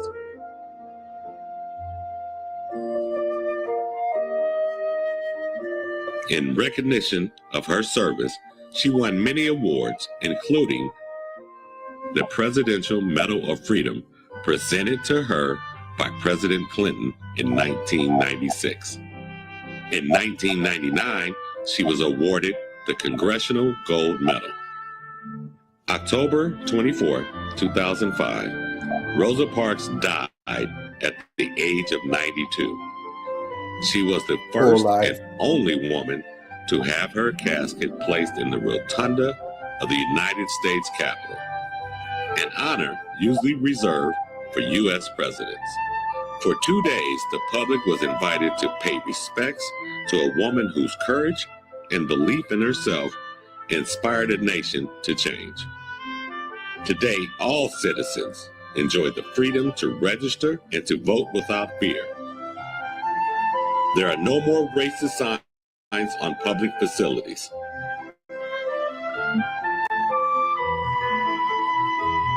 The United States elected its first African-American president in 2008. Rosa Parks led the way. Later for old Sambo. And I take personal responsibility for that statement. Yeah, he turned out. I change that we could believe in. Yeah. Hell with old Sambo. All right, Shabaka, what are your thoughts on Rosa Parks, who you met back in 1982 or 83? It was 1980. I was 21 years of age. My apologies. 1980. Okay. I was very impressed with Mrs. Parks, where she had got up and stated at the First AME Church in Los Angeles, where I met her at, stated that it was not so much that she was tired. She got tired of giving up her dignity. And then it was common practice at that time that you would pay your bus fare at the front of the bus, right? Then you would have to get off and enter through the back door. Hold on one second. And a lot of times, the bus driver, I'm going to say at least about 60% of the time, after you paid your fare and you go into the back door to get on, he will drive off. And you know what that constitutes, Brother Che?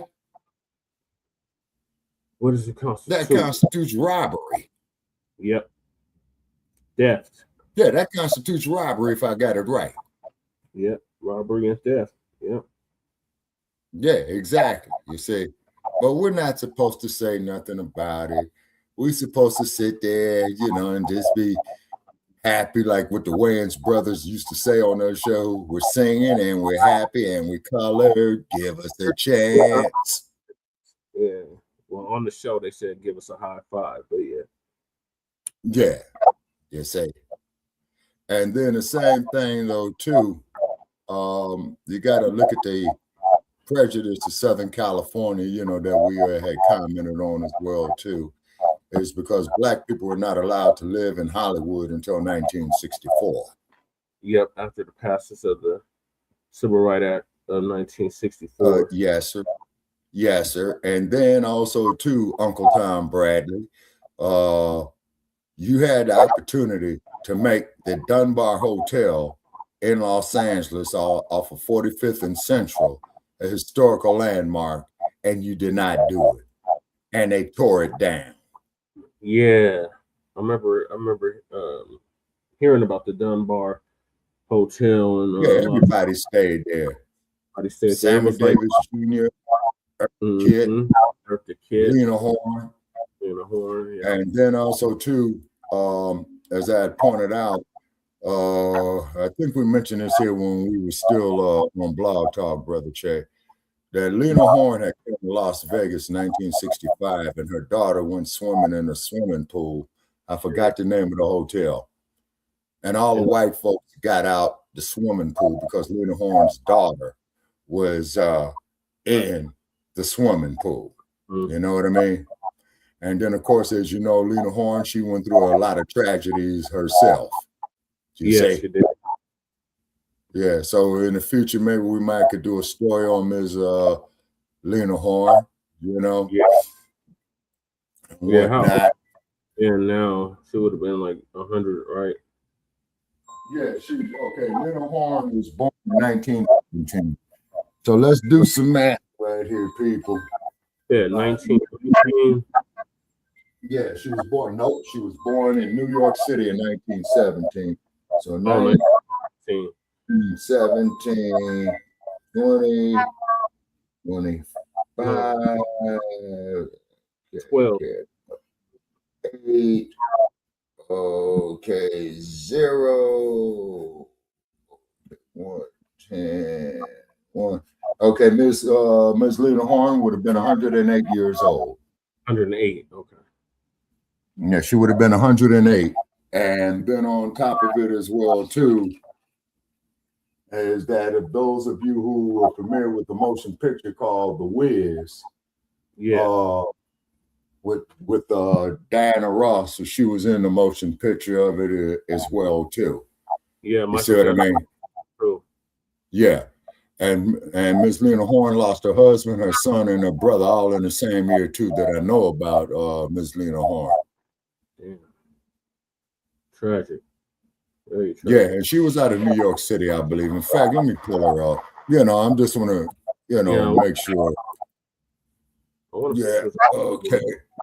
Okay. Boy. Okay. Lena Horne. Okay. Yeah, there's Miss Lena Horne. She was born June 30th, 1917. She transitioned May 9th, 2010. She was an actress, singer, dancer, and she was a activist of the civil rights movement. Okay, and let's see here. Okay. Lord, man, what is this? An update on? Oh, man, you cats in this bullshit. Damn. Okay, talking about Wikipedia. Okay, well, anyway. All right, and then to find out, now here's something that's interesting. Okay, her career spanned more than 70 years and covered film, television, and theater. She also joined the chorus of the Cotton Club at the age of 16 and became a nightclub performer before moving to Los Angeles and Broadway. A groundbreaking Black performer, Horne advocated for civil rights and took part in the March on Washington in 1963, which I did not know. Later, she returned to her roots as a nightclub performer and continued to work on television while releasing well-received record albums. She announced her retirement in March 1980, but the next year starred in a one-woman show, Lena Horne, the Lady and Her Music, which ran for more than 300 performances on Broadway. She then toured the country in the show, earning numerous awards and accolades. Ms. Horne continued recording and performing sporadically until the 1990s, retiring from the public eye and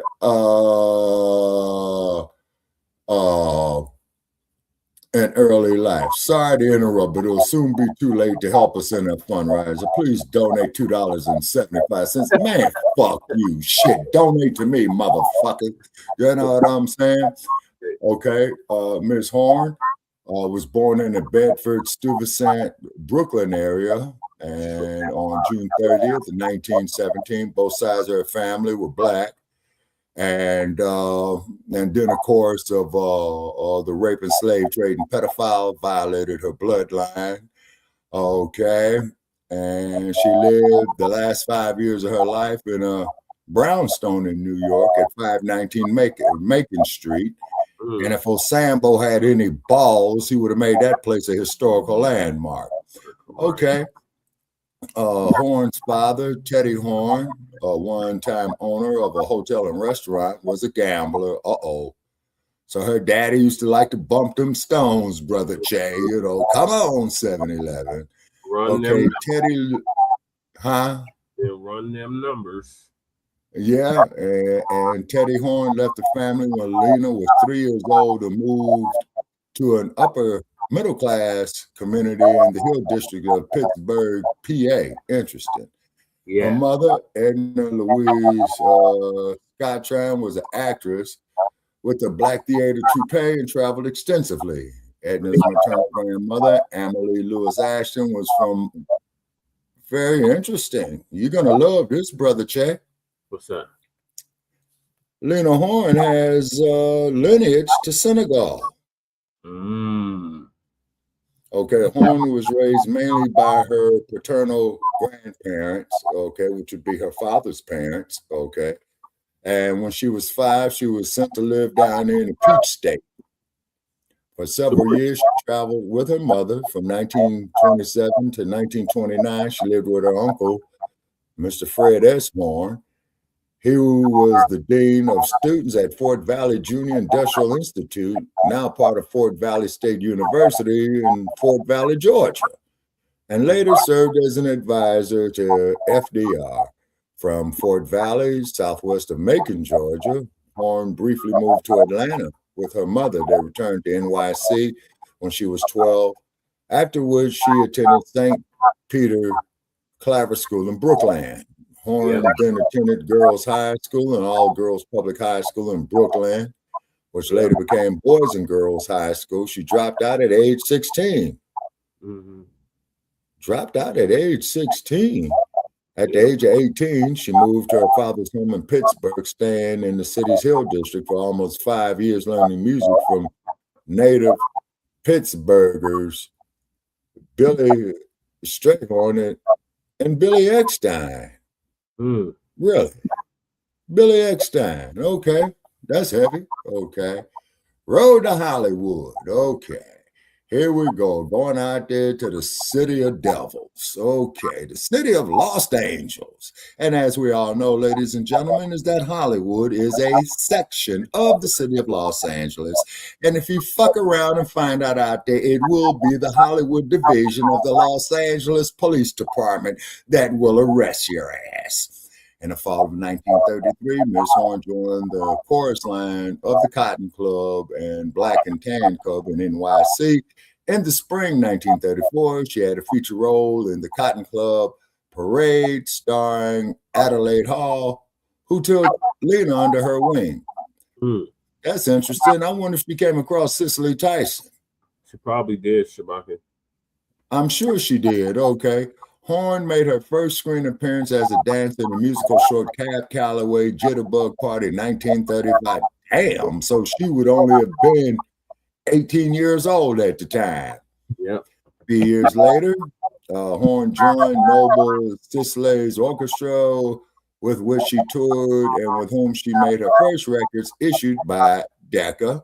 And she separated from her first husband. Horn toured with band leader Charlie Barnett in 1940-41 prior to World War II, but disliked to travel and left the band to work at the Cafe Society in New York. She replaced Dinah Shore. Really, there's some rumors about Dinah Shore. She replaced Dinah Shore as the featured vocalist on NBC's popular jazz series, The Chamber Music of Society, Lower Basin Street. The show's residents, maestros Henry Levine and Paul Laval, recorded with Horn in June 1941 for RCA Victor. And I believe RCA Victor was headquartered in Camden, New Jersey. Okay. Horn left the show after only 6 months when she was hired by former Cafe Trocadero Los Angeles manager Felix Young to perform in a Cotton Club style review. Well, I'll be goddamned. On the Sunset Strip.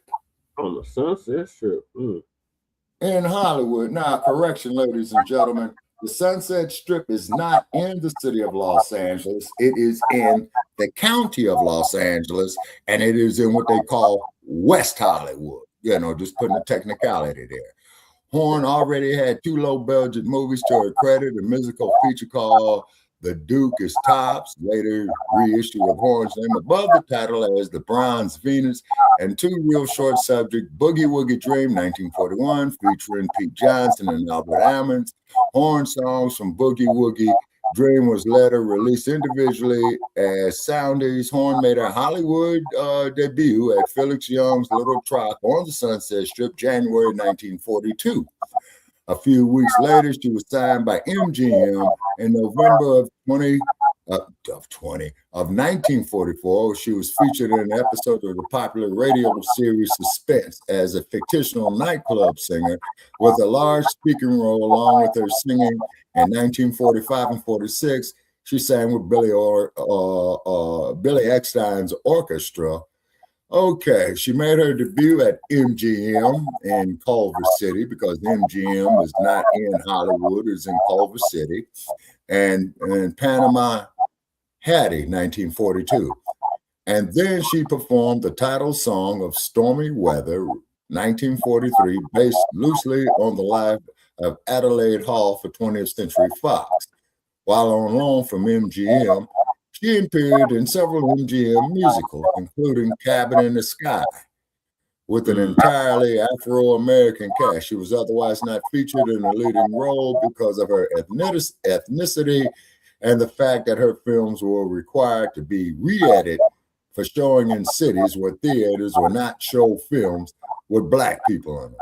As a result, most of Ms. Horne's films appearances were standalone sequences that had no bearing on the rest of the film.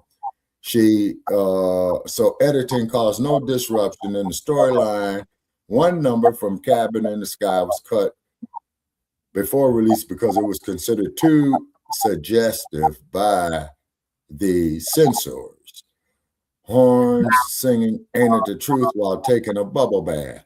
This scene and song are featured in the film That's Entertainment 3, 1994, which also featured commentary from Horne on why the scene was deleted prior to the film's release. And Ms. Horne was the first Black person elected to serve on the Screen Actors Guild Board of Directors. Wow.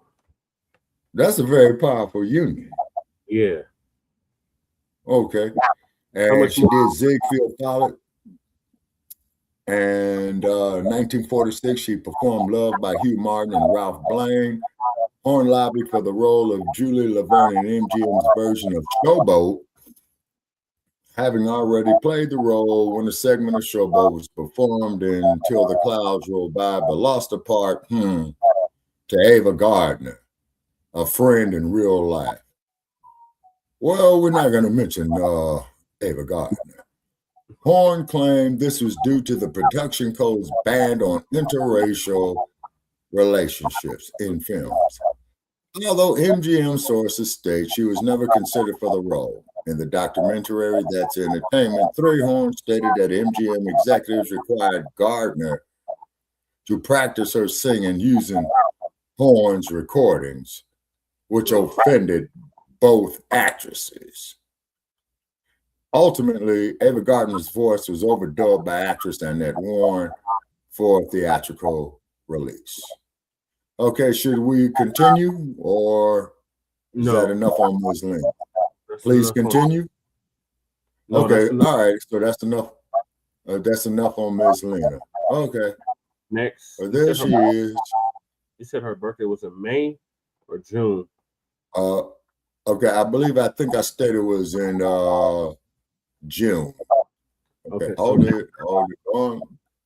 Going back up to the top. No, she was born June 30th, 1917. Okay, so next June 30th, we'll do a show on her. Okay. All right, in 1917, and this year, next June 2016. So she would have that would be on her 109th birthday. Okay.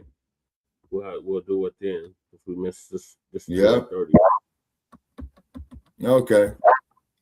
And she was born in NYC, and she transitioned in NYC at the age of 92. Full life. We'll do it on, it will be on the 30th. It'll be on a Tuesday, so it's okay. 2026. So we'll do about on June 30th, 2026. We'll do a show on. Okay, she had 2 children, and her relatives, Jenny LeMay, granddaughter, and Jake Cannavale, great grandson. Yeah. And okay, so she recorded on MGM Records, RCA Victor Records, United Artists Records, Blue Note Records, Quest, and Warner Brother Records. Okay. All right, thanks for sharing that, Shabaka. I know you're not Shabaka, but shout out to Tariq Nasheed, who put Lena Horne in one of his hidden colors, reminding us all who she was. I believe it was hidden 3. Okay. I know Sammy Davis Jr. right there. Yeah, so also this week, Sammy Davis Jr. would have been 100 years old. So what are your thoughts? Right. Give the idea who Sammy Davis Jr. was, Shabaka, before I play this clip. Okay, Sammy Davis Jr., he was part of the Will Maxon Trio. He was a child performer in New York City, in Harlem. Okay, then also, too, he was part of the Rat Pack, Frank Sinatra, Sammy Davis Jr., Dean Martin, Joey Bishop, and Peter Lawford. Okay, but toward the end of their existence, it was only Dean Martin, Sammy Davis Jr., and Frank Sinatra. And as I stated before, Mr. Frank Sinatra was very, very instrumental in getting Black performers paid out here, as we stated before, as that when he had Nat King Cole on one of his shows, Nat King Cole had to eat in the kitchen.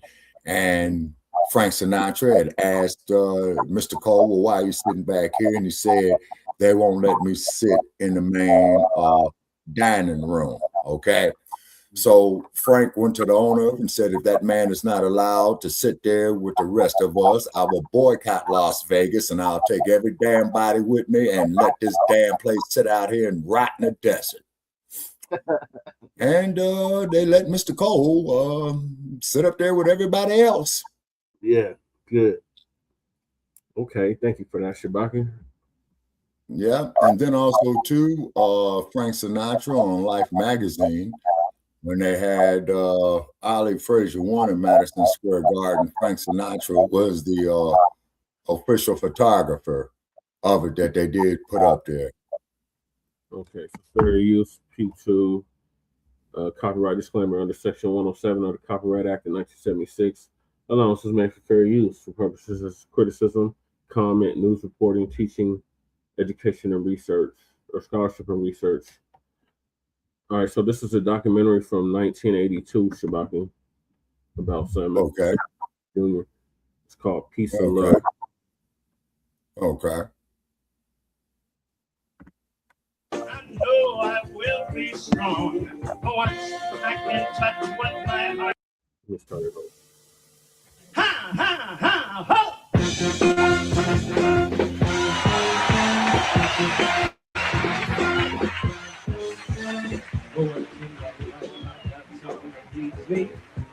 Someone I've needed so long.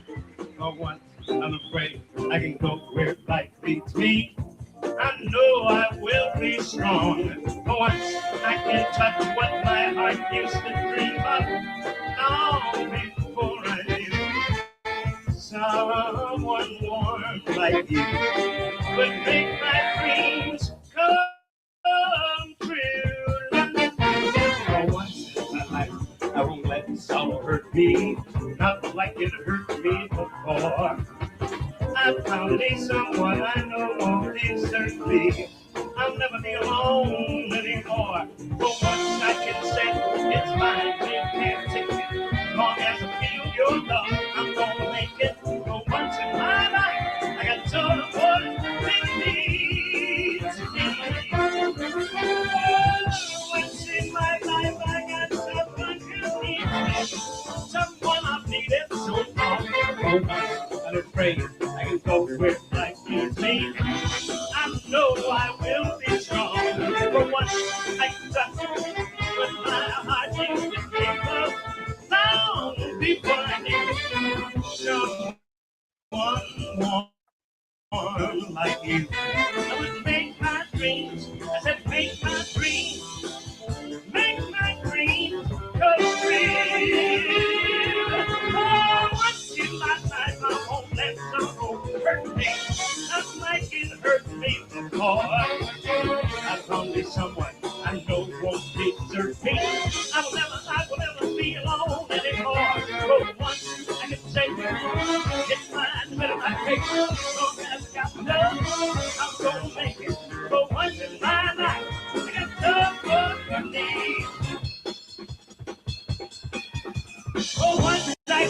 life. It's mine whether I take it, as long as I feel the love. I've got to make it once in my life. I got someone Ricky.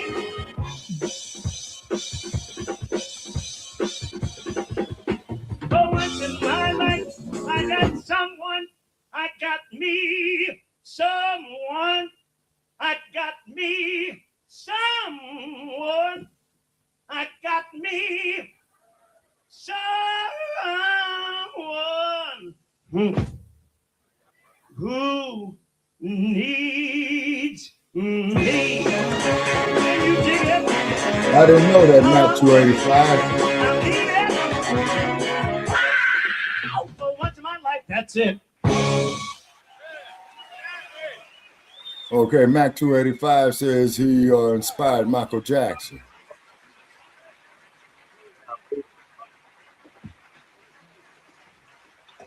Thank you. Would you keep that hand going for this orchestra, ladies and gentlemen? Please. Bravo, bravo. Everybody up. Beautiful. Well, that's his personalized license plate. Hello, this is Ron Joy. We're at the Beverly Hills home of Sammy Davis Jr. We're going to visit Sammy right before he starts on an extensive European tour. Let's go inside and talk to him.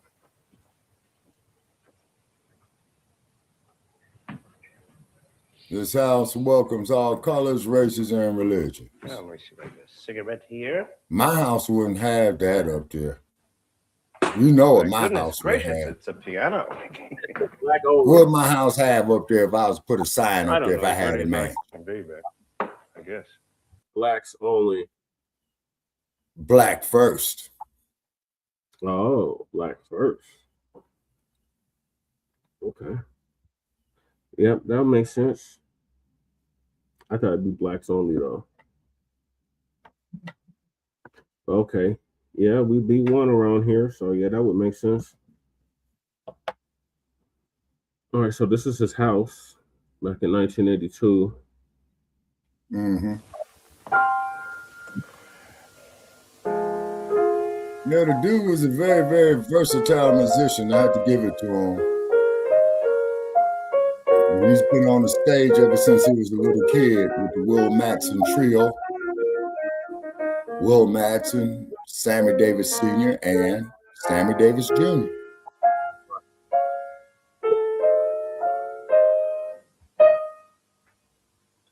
Sammy, have you had any big disappointments in your life as a performer? Yeah, there's a couple. You know, there's always there's the part that you wish you had. Yeah. I was going to play part that you weren't smart enough to select or Okay, what you mean by that there, Mac 285? dumb. They offered me Chicken George and Well, remember you always warned us about Hollywood, Shabaka. Sammy got Yeah. shot up in the death. Yeah, he probably did. Yeah, the city of Los Angeles. I actually have a video on that, but we probably won't have time because this is almost an hour long, and then we got to end the show. Okay. It's time. and Roots. And I said, I don't think I want to play that, which is one of the great mistakes of all time. And it really has a reverse effect on you. It makes you appreciate more the things that you are able to accomplish. There's a lot of performers that don't get offered parts, and there's a lot of performers out there who certainly have never had the shot at success that I've had. And I've been around for a long time. I'm a survivor next to the auto industry. I think that show business has the highest morality, you know, in terms of people dying. You know, this business, boy, they wipe them out like anything. So there's no sense in being sad about it. Frank It Sinatra. makes you aware. Frank Sinatra. Yeah. What does that mean to you? First of all, it means I wouldn't be sitting in this house. I wouldn't be where I am in the show business world. I wouldn't have been exposed to people. I'd probably never went to Europe, ever, if it hadn't been for Frank. Because 25 years ago, Frank was saying to me, you've got to go to Europe. You've got to establish international connection. He says, and because you're a variety artist and because you make records, he says you should go over and let these people know that you want to do good shows for them and so forth and so on. He said, just don't become an act that's indigenous only to America. Try to be the American performer that creates linkage between the other countries. And it was sound advice. On a personal basis, Frank is, Who is George Rhodes? George Rhodes is my musical conductor and has been for the past 20, I'd say close to 27. I just wanted to point out, he said indigenous to America, meaning the music that he was making originated here in America, nowhere else. I think he was referring to jazz. Yep. And then another cat too that you might want to discuss, although he kept a very, very private life. And I know for a fact Frank Sinatra and Sammy Davis Jr. worked with this cat. His name was Quincy Jones. Correct. And he just passed away this year or last year. No, Quincy bought the farm? Yeah, remember we did a whole show on him. Oh, okay. He was born in Chicago, raised in Seattle. Yep. Yeah, we did a whole piece on him. Mm-hmm. He discovered the likes of Michael Jackson. Let me see. I believe he did. Mm-hmm. Because I do know that him and Michael Jackson did do some collaborations together. And plus that Quincy Jones also did music for a TV series called Eyesight. And he did a rap album called Back on the Block. Oh, he did? Oh, I didn't know that. It was my theme song for my 2019 campaign. Oh, okay. Years. So it's a real kinship. Oh, yeah. I'm over here. Family.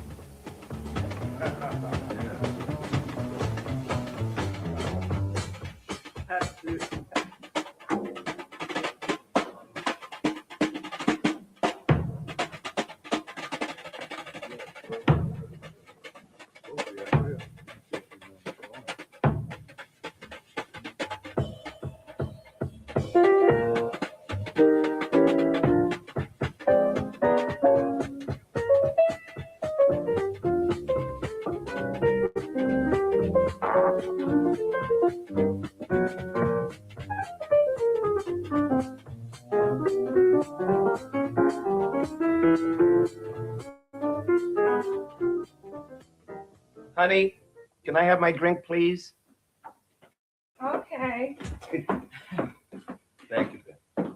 You're welcome. This is Altavis, and I know you guys know each other. So this is my Frau of 12 years, almost. This May it'll be 12 years we've been married. Mm-hmm. When she comes on the road with me when I'm on tour, and whether it's here or in Europe, but particularly in Europe, it makes all of those places that you're going to, and there's only about 5 or 6 places that we go that I know people, that we have friends. Hopefully you meet somebody over there, but with Altavis on the road with me, and we cook, and I'll cook after the show dinners, but it also, we get a chance to do both things. We get a chance to be together, and she's got some friends, for instance, in Switzerland, and she goes to visit, and we've got some relatives in Switzerland. You know, My cousin. like her cousin. But you guys seem to have a nice friendship. Has it been that way from the very beginning? No. No. We both said that quick enough. Okay, then I'll shade the cameras, and maybe I'll grab a shot. Come on.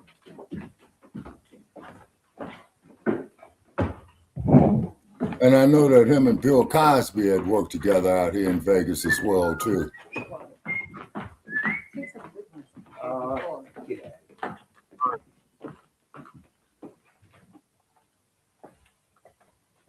Guys with camera stuff. The beautiful house. Beautiful wife. Oh, yeah. 45.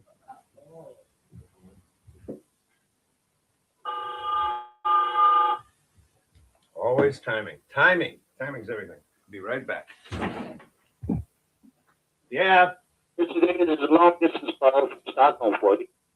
From Stockholm. Okay, I got it, babe. All right. Hello. Yes, this is Sammy Davis Jr.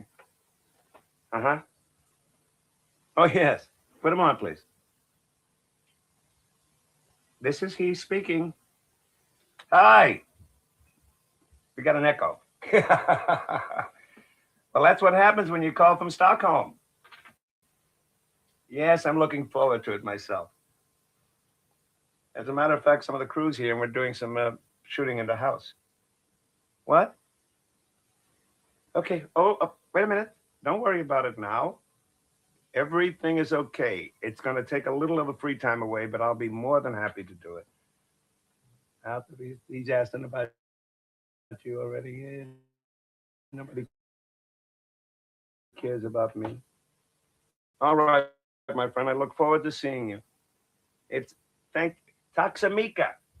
Yeah, that's the only thing I still know. Okie dokie then. Goodbye. That's my man. They wanted me to do a benefit thing for the children, and we had a couple of days off, so it'll just be one of the days off. That's no problem. Back to the camera here. Now, if I can just get a reading here, so I will know what's going on. Oh yeah, okay. We'll go outside and shoot.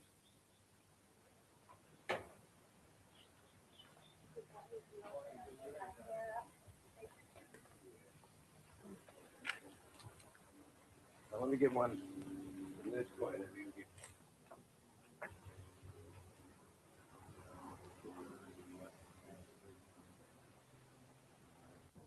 Mick, let me hear that turnaround and Singing in the Rain, will you?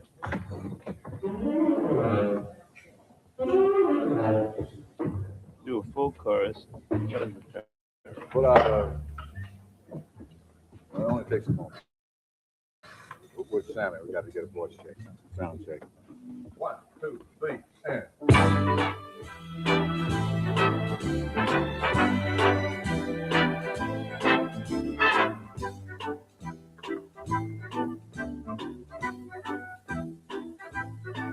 I'm singing in the rain, just singing in the rain. What a glorious feeling. I'm happy again. Looking at clouds so high up above. The sun's in my heart and I'm ready for love. Everyone from the place, come on with the rain. There's a smile on my face. I'll walk down the lane with a happy refrain, singing, just singing in the rain.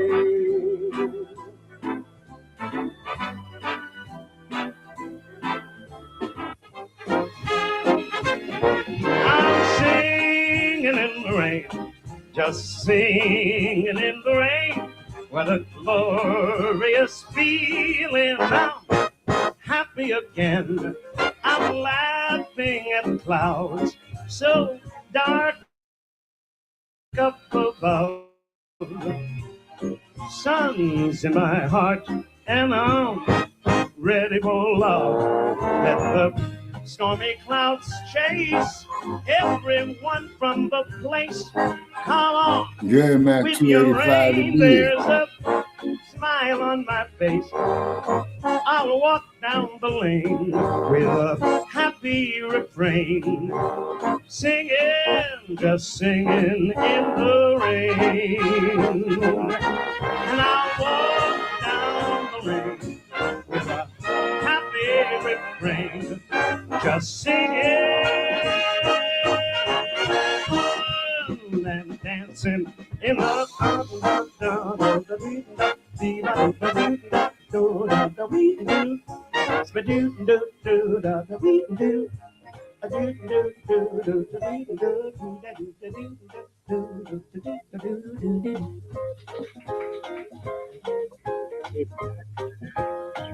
right, Mac 285.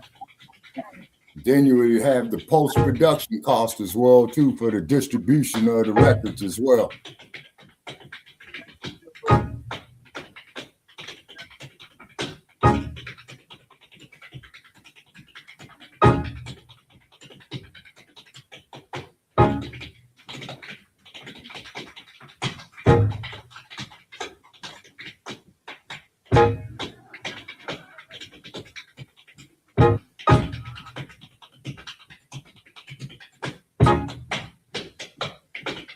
Yeah, Mac 285, just like training boxers.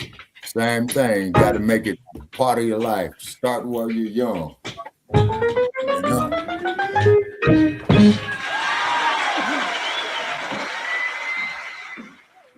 Yeah, if he did that all in one take, Mac 285, he's a bad man. Like most of the house, it represents a part of me that has. I started collecting. I was the first black guy to ever do a Western on television 15 years ago. I did a series of Riflemen's, and you probably seen it. Yeah, you did. But I started collecting Colt single-action guns. Right. And that led to Winchester rifles. Yeah, Winchester. These are all kind of important things. Supposedly this gun here with the stag handles, these are all originals. This was a gun that was owned by the man that shot John Wesley Harding, one of the Texas Rangers that shot John Wesley Harding. This is a very special gun over here. This gun, which is encased within an encasement, was the gun that Gary Cooper used in High Noon. It's a very, very special gun to me because he was a good friend, and Frank Sinatra gave me Coop's gun. It's because I know that he loved you and you admired him a great deal. He'd want you to have it, and he gave it to me. And this is kind of a nice area to play pool and play poker. Sometimes the guys come up and we sit around. Could you tell us something about your Army days? Oh, God. You don't want to hear about my Army days. It was horrible. But it was no different than most of the black cats, because in 1943, there was no position for the black man in the military, and there had been no advancements. So everything was complete segregation, and there were no equal rights, things that young people today, both black and white, take for granted. There wasn't even a Black History Month, or a week or a day in that period. And it's nice. Brother, Black history was made since the beginning of time. To see a lot of things come into 10 minutes ago to being. Exactly. Thank you, sir.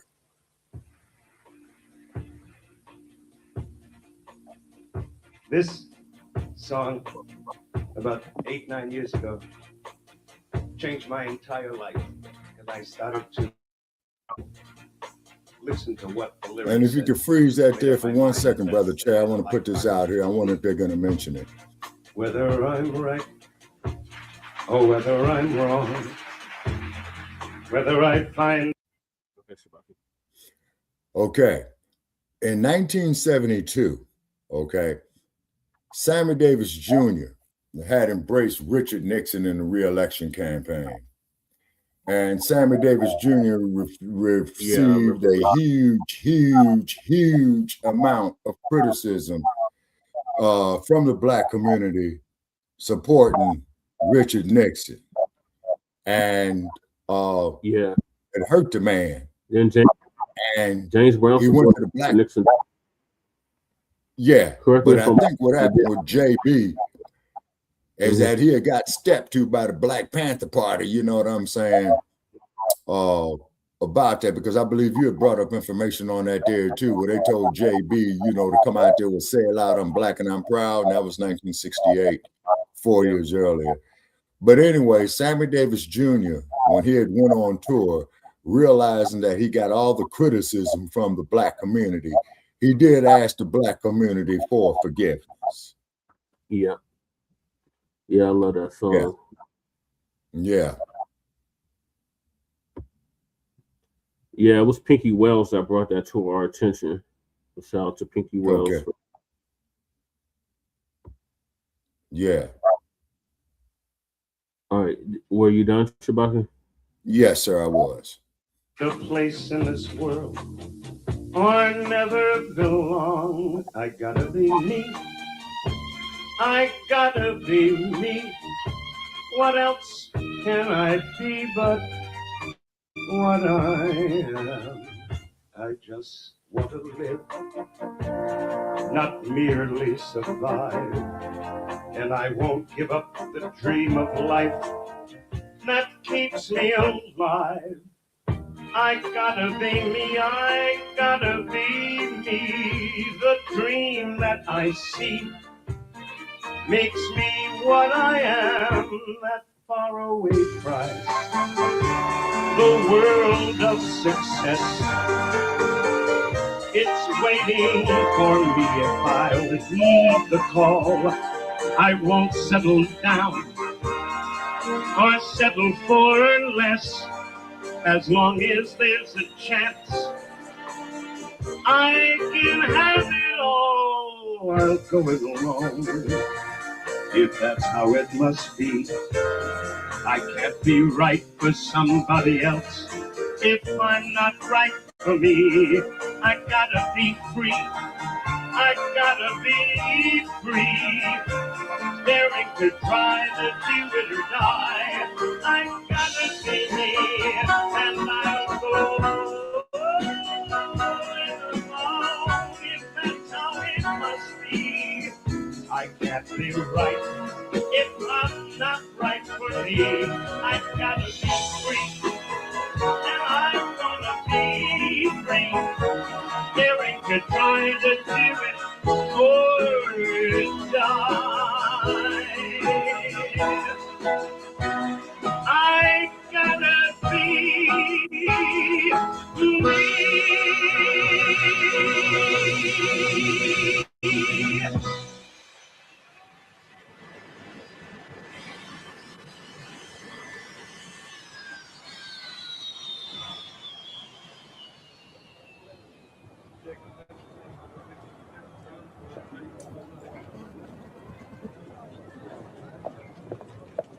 Welcome to Amsterdam. Thank you, babe. How How you feeling? Yes. Oh, thank you. Thank you very much. Wait a minute. How are you? Let me shake hands. Come on, you guys. Come over here close. Beetje dichterbij. Beetje dichterbij. Even naar de show. Ja, show. Ja, zo. Nice, Sammy. It was nice to meet.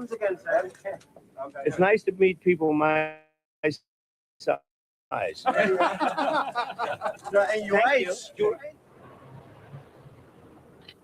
I've decided that most of the pictures I have in my collection are taken either from the penthouse.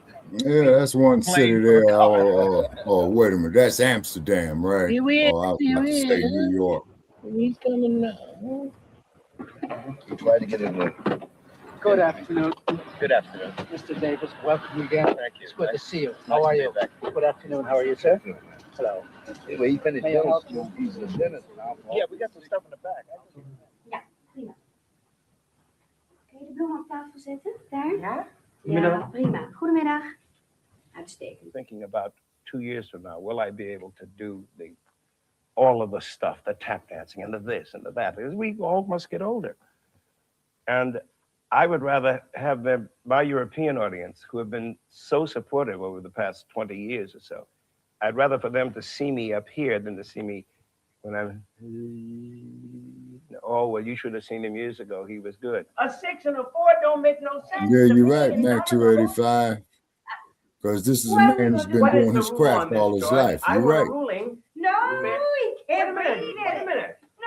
No. What's the ruling, George? Well, once it's played, you can't take But you can't change the marking. You can't change the marking, the scoring, and you can't change the thing. You just have to figure it out. It's in the book. But I mean, you don't get no points for it, or take no points away from you? No. The game has to still go. Even But it can't if you mark it down. It can't even even itself out. No bad. Well, I didn't make You're supposed to see it. Well, you're the one that played it. Yeah, but Because I played the 3 8. I know it, but the rules of the game is you're supposed to watch.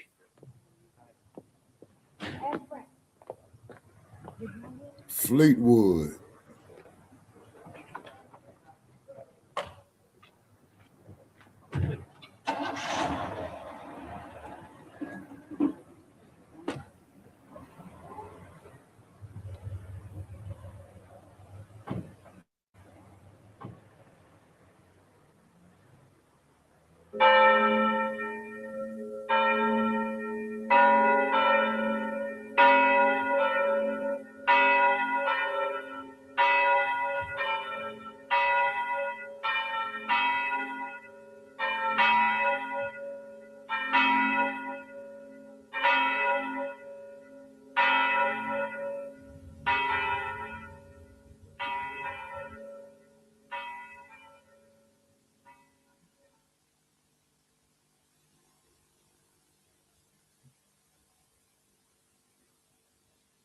Yeah, the capital of the Dutch.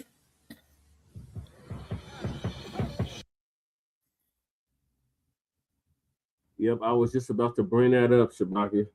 I was just waiting on you to say it. I'm like, that's where Elon Musk is. That's where them damn is from. That's them Boers right there. Yeah, that's the Boers. Your cousin or slash choir director has a voice like Sammy. That's what's up.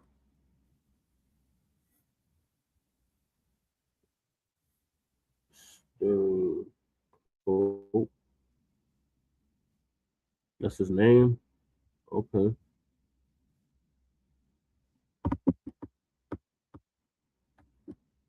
That's what's up, crew. Thanks for sharing that.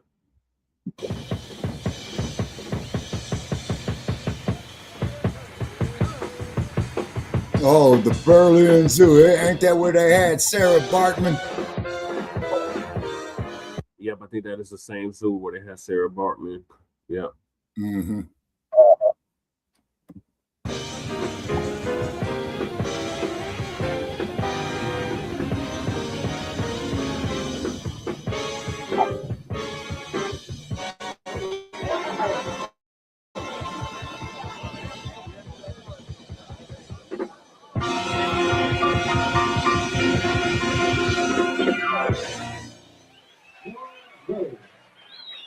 Conducting the orchestra.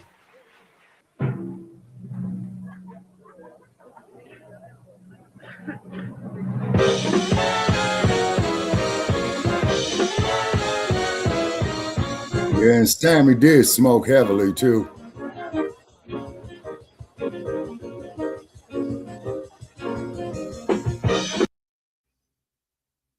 Yeah, he did. And he was, you see, he did that whole performance with a cigarette in his hand. Yeah.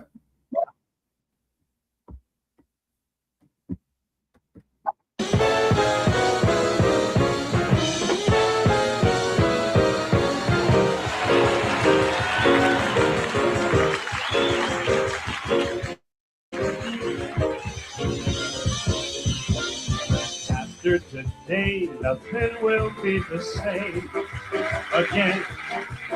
After today, I'll make my claim to fame, and then the grass will be greener, the air will seem cleaner, and my life be serener. And heaven knows when, heaven knows when. After today, I will have no more tears to cry. After today, I will have bid my fears goodbye. I'll learn to live with laughter to stay after today.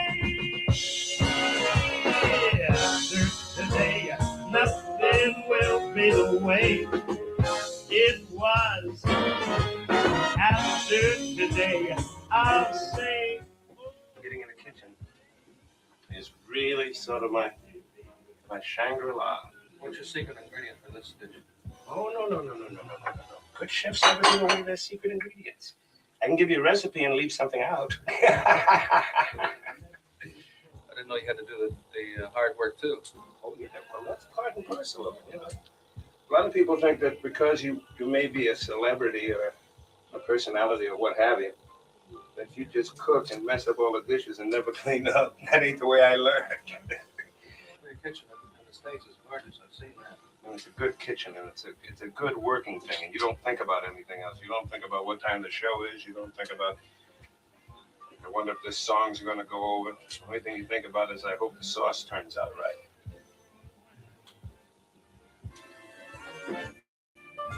Some things that happen for the very first time seem to be happening again. Gee, what time is dinner, sir? Okay.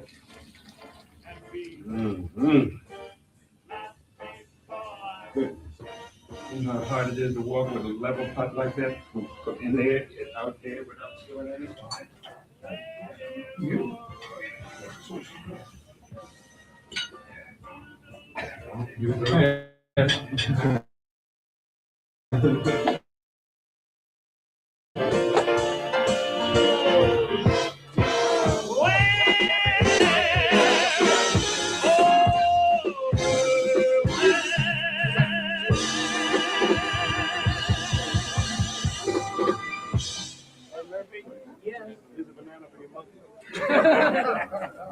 For my monkey. Are they okay?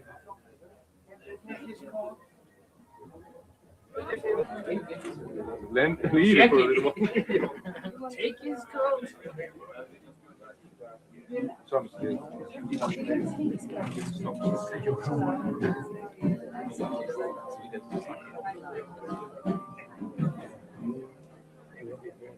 I try hard. I try hard. Ladies and gentlemen, and Sammy Davis has 2 applause. And give the applause. Mr. Sammy Davis.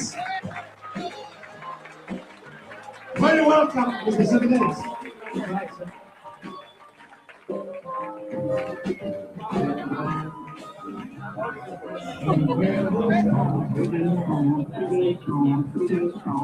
I thought he was giving you the lady there. He said tall. Oh, I'm sorry. Oh, it's great. Oh, it was. I can put it there sometime for you. I just want to thank you all for coming this evening. On behalf of my family and myself, thank you for making this visit so nice by your presence here. And I would like to thank my man for singing all the good songs and for the group sounding so nice. Thank you very kindly. Hey, something.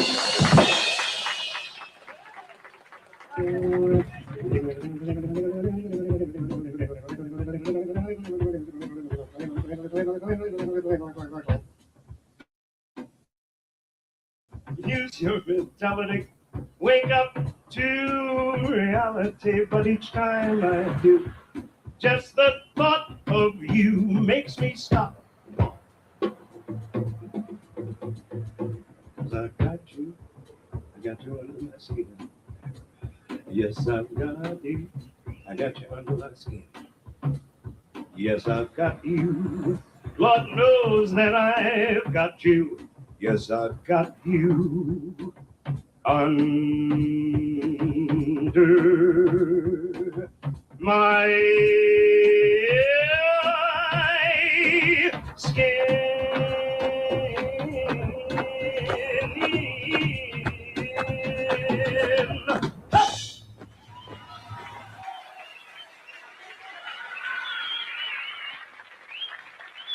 consistency, a good quality. Well, the whole secret is that when you come, I told you that, and when we were sitting at the bar, you don't leave America to come to Europe to do a series of concerts unless you come mentally, physically prepared. Hey, you can blow one show in Vegas. You know, if the throat happens to go on you, I don't mean you should go out and dissipate to blow it. But I'm saying if the throat ain't working, because you've got a buildup of people and you've got credibility there, and they see you year in and year out. So they say, hey, he was better in Vegas, or hey, man, he's really cooking tonight. You've got that consistency going for you. You don't have it when you come to a place every 3 years. Simple as that.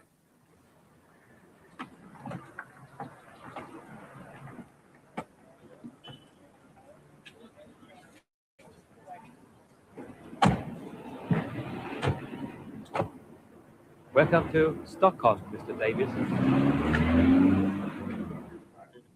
Huh? That one. That's where I'll do my stuff. My wife always gets one of the ones because she can utilize that. I figured if we can let's check this out. See if we can connect this up. Do you do commercials as well on American TV, as Bob Hope does Yes, a lot? I do commercials. He does his commercials for savings and loan banks. You? I do mine for cooking stuff. I have a thing called Accent. This is what you use. You use this one. And sprinkles, and you'll love it. Remember that. And it's a good product. And before that, I had Alka-Seltzer.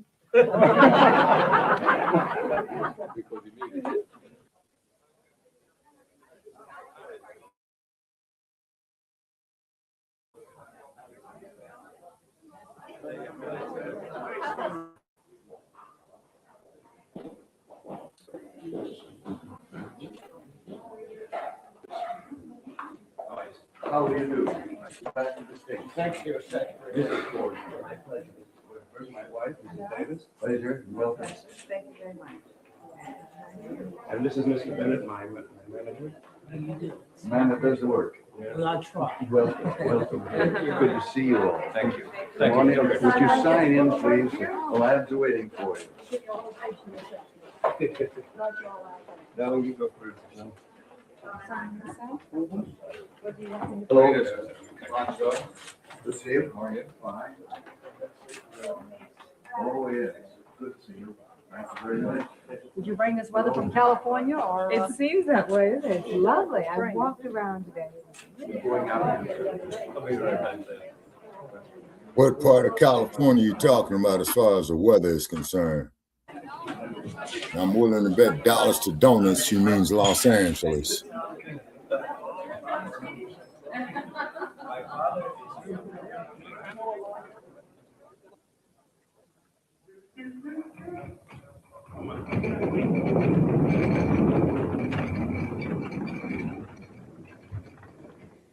Say, man, what you do last night? movie. Oh, yeah? Death Wish 2? Yeah? Good, You yeah. jabbing. Good job. Good job.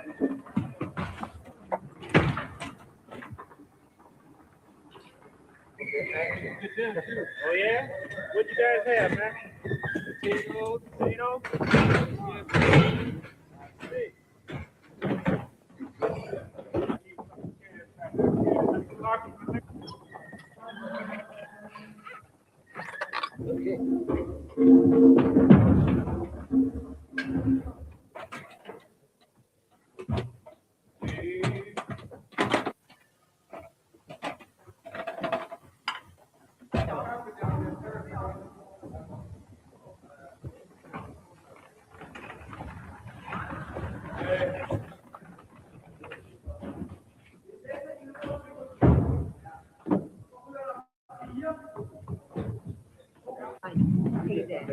Give me that one. Right I there? can sing. Hit a high note. Calm down. Just calm down. Let's don't get silly. Is this it, Dino? I don't like Let me see, just give it one of those. You give it one of those. What they pay to see me, then I'll give it one of those. Well, then they got away. That's it. Promoting the score? I think so.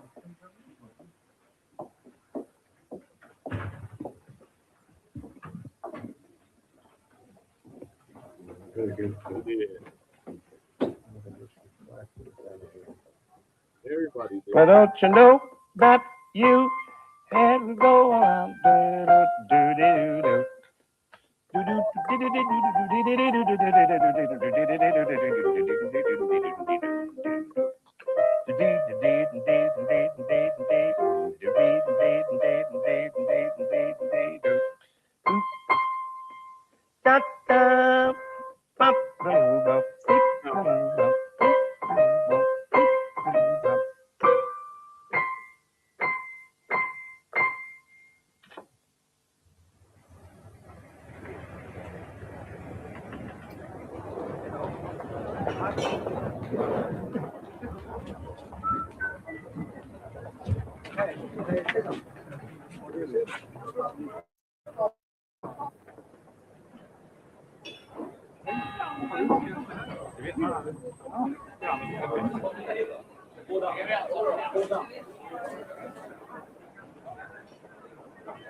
Move that to the other side if you would.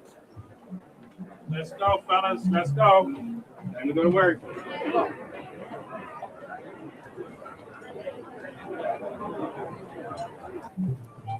Watch your steps when you go around. Here we are. Here we are again. Here we are. Let's go. Please.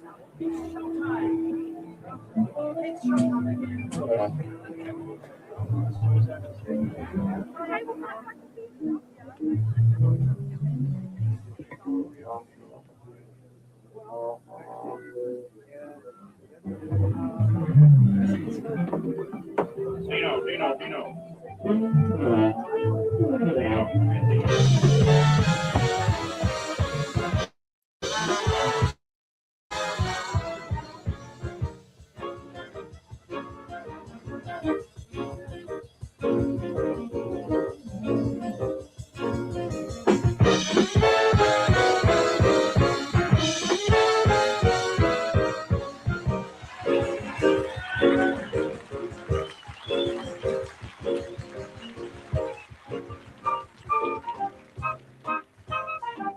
Start spreading the news. I'm leaving today. I want to be a part of it. New York, these vagabond shoes, they are longing to stray and step to the heart of it. New York, I want to wake in a city that never sleeps, to find I'm king of the hill, ahead of the list, cream of the crop and the top will be my LA town blues. They are melting away. I'll make a brand new start of it in my New York. If I can make it there, I'll make it anywhere. It's coming true, New York. Love, if I can make it there, don't you know I'll make it anywhere, and it's up to you, New York.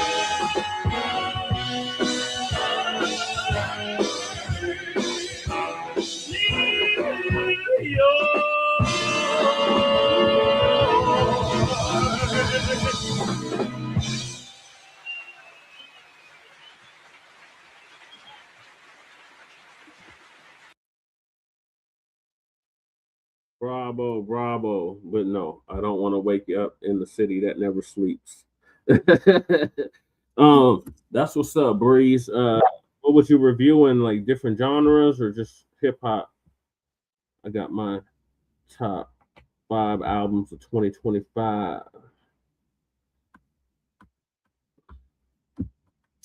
And just putting it out there, those who made name for themselves in the movie called A Man Called Adam were Ossie Davis, Cicely Tyson, Frank Sinatra Jr., and Jeanette Dubois. And Jeanette Dubois, as you all remember her as, was playing Malone on a TV series called Good Times. Yes. Then, of course, Frank Sinatra Jr. is the son of Frank Sinatra. Ossie Davis, as you know, he was married to Ruby Dee, one of Hollywood's black actors, and Cicely Tyson, who did Sounder. Yes, and you have her book. Yeah, and the name of her book is called Just As I Am. Yep. And I'm at the point in the book, you know, before she's getting her break, where she met the Davises. Okay. Ruby Dee and Ossie Davis, of course. Yeah. Yes. He said, I don't know. They call it hip hop though. There's a mixture of R&B and rapping, but it was dope though. Okay. That's what's up. All right, this is almost over, y'all, and then we're gonna wrap this up. All right. Thank you. Would you keep that hand going for this orchestra, ladies and gentlemen? Please. Everybody up.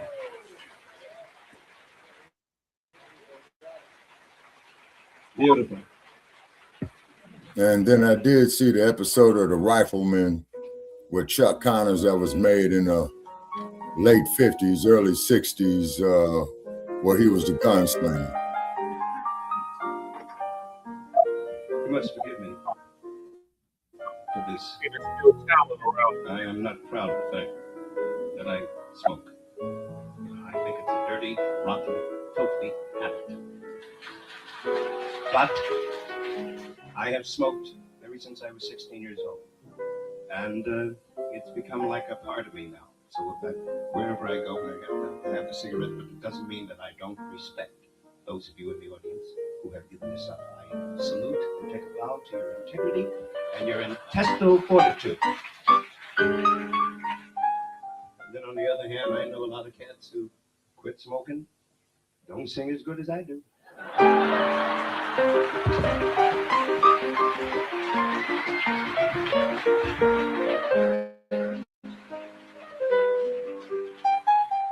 And here's a small joke for you, Brother Jim. He didn't really say that, did he? Yes, he If you freeze it for a second. You guys look awfully. Okay. I'm trying to get through it.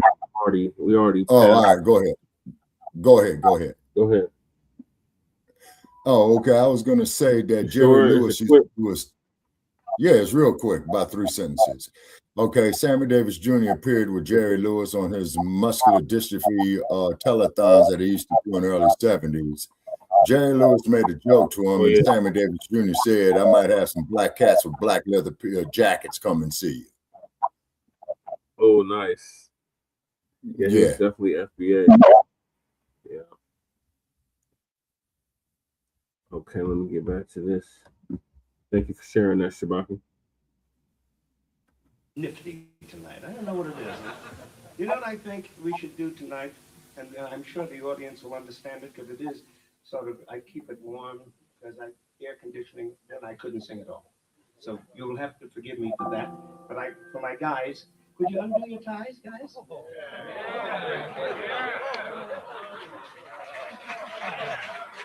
Please. All right, good. Now, as one who's your favorite entertainer in the world, I know he all right. He made us take the ties off, man. Okay, here we go. I've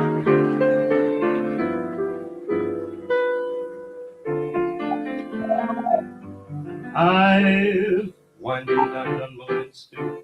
Never wished for turkey. I've hitched, I've hiked, I've drifted. That is a fact, Mac Many 285. Albuquerque. When I go home to Harlem, I try to act real cool. Hey, what happened? Oh, but I make damn sure that when I go uptown, I never take Peter O'Toole. Social circles, they spin too fast for me. You've gone too far this time, Sir Percy.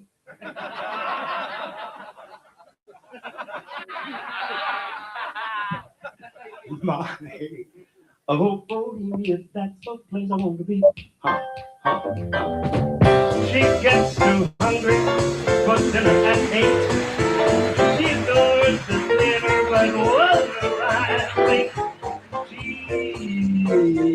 Wherever are you in the cat she eats, and that's why the lady is in town. Won't go to Coney, Malibu is fine. Plus the French Riviera in season divine. Refuses to believe Elizabeth Taylor is a friend of mine. That's why the lady is in town. Like that green grass growing under her shoes. Ray Charles singing blues. She's flat, and that's that, and she's alone. When she lowers her lamp, that's right, the lady is a tramp. The orchestra, ladies and gentlemen.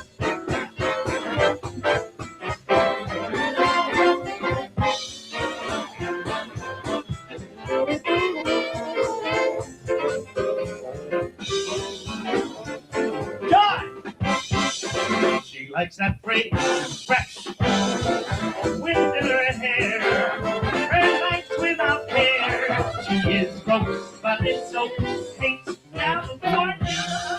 It's sporty and there. That's why the lady is the tramp. Why the lady? Why the lady? Why the lady?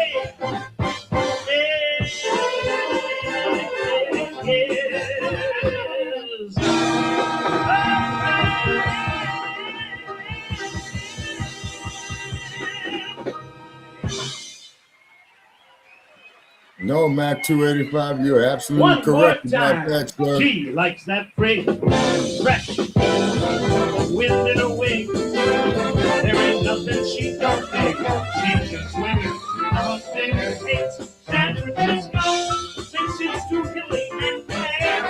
That's why the lady is a tramp. Why the lady, lady, lady, lady, lady, lady, lady, lady. Why the lady? Yeah, I don't mess with TikTok no more, Breeze. I got tired of cussing people out on it. Yeah, I don't do TikTok. I think I was on TikTok, man, for about 4 days. Yeah, and I'm trying to work the Instagram, too.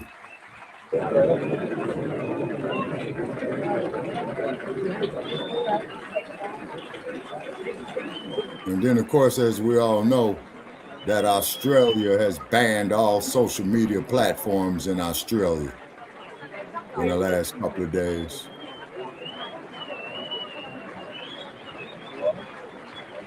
I guess they had a lot of cases in kangaroo courts. Get it?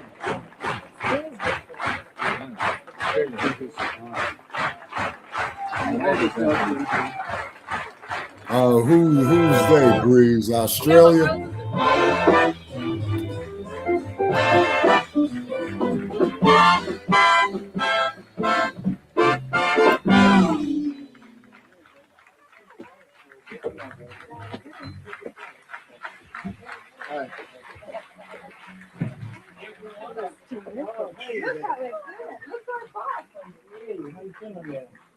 Well, we just I've never seen you better. Really? And the big lipsticks and that. That was incredible. I've never seen you better. Been beautiful. Here's your flowers, sir. Thank you, Dave. Very lovely. They are lovely. Looks like they haven't any got one. What we can do? That's baby breakfast. What we can do is we can take that. We can take that home.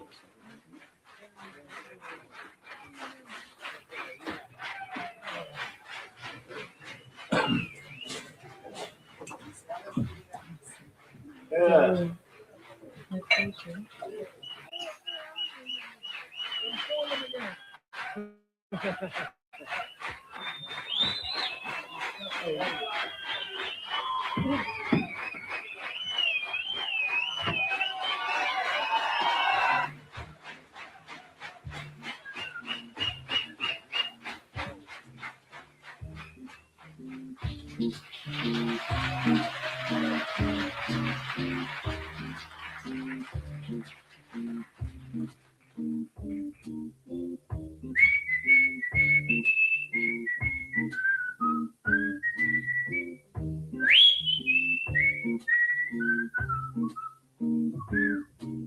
I knew a man, Bojangles in the dance street.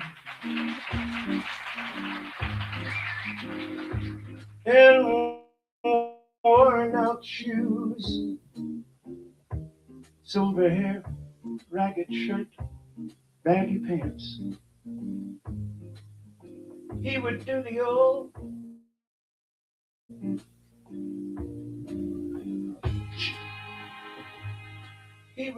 old soft shoe. He could jump so high, Yeah, Harry Belafonte and then he'd did the song too. lightly touch down. I met him in a cell in New Orleans. I was. A city I'll never set foot in. I was down and out. He looked to me to be the very eyes of age. As he spoke right out,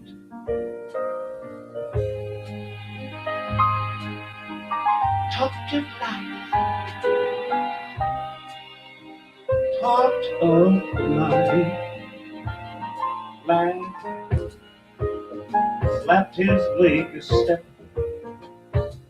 He said his name was Bojangles. Then he danced a lick. Right across the cell, he grabbed his pants, took a better stance, jump up high. That's when he clicked his heels. Thank you, Lord. Then he'd let go that laugh. Lord, Lord, Lord, he let go of the laugh. Shake back his clothes all around. That was Mr. Bojangles. Mr. Bojangles. Mr. Bojangles. A man could dance. Told me other times he worked with minstrel shows, traveling throughout the South. Spoke with tears of 15 years how his dog and he, they would travel about. But his dog up and died. The dog just got old and died. And after 20 years, he still. He said, I dance now at just like it touch. All my drinks and tips. But most of the time I spend behind these county bars. You see, son, tricks a bit.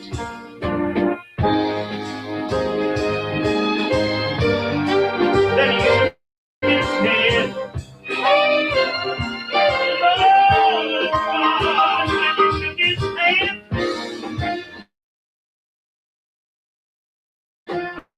I could swear I heard something say, oh,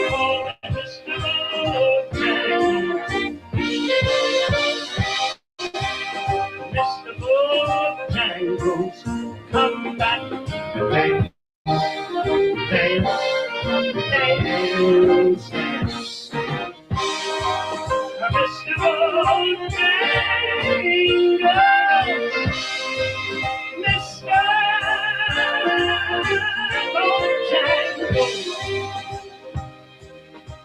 Mr. Bojangles, Mr. Bojangles, dance. Why don't you come back and dance?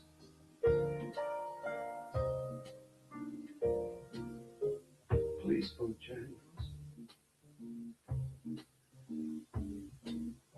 We need to see you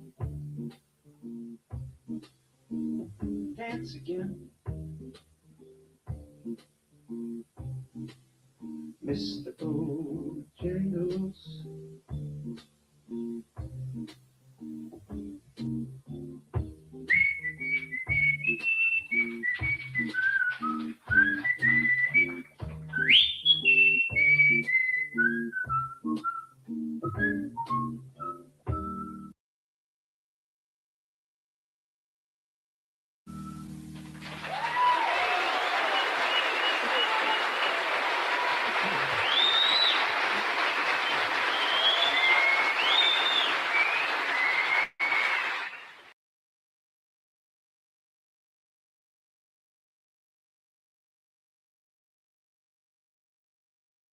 All right, y'all, Mr. Bojangles.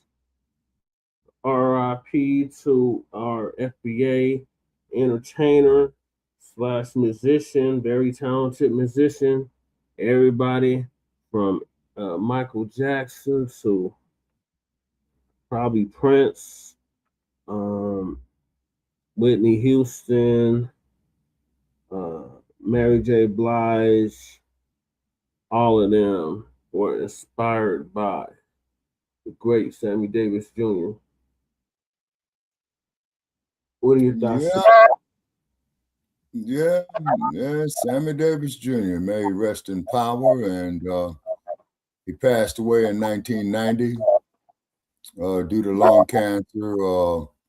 Out of respect, thank you, Mac 285, and out of respect to his family, you know, his passing was, how should I say, if I'm using the right word, poignant. Poignant. How did he pass, Shabaka? He died of lung cancer. Oh, from smoking, chain smoking. Yeah. Yes, right. and he had lost a lot of weight. Then, of course, those who he inspired, gave breaks to, of course, you know, they went and paid their final respects to him. But as I stated, I can't take nothing away from Sammy Davis Jr. But I didn't particularly dig that picture of him in a Jet magazine hugging old Tricky Dick, you know, the one who said he wasn't crook. Yeah. And Mr. Law and Order, Mr. War on Property. Yeah. Oh, yeah, Law and Order. Ain't that something? You know, and he's the biggest crook going. And had the audacity to insult the people's intelligence, talking about that he is not a crook. Yeah, I listened to a little bit of your cousin. Yeah, he definitely does sound like Sammy Davis Jr. Well, we know he might be him reincarnated.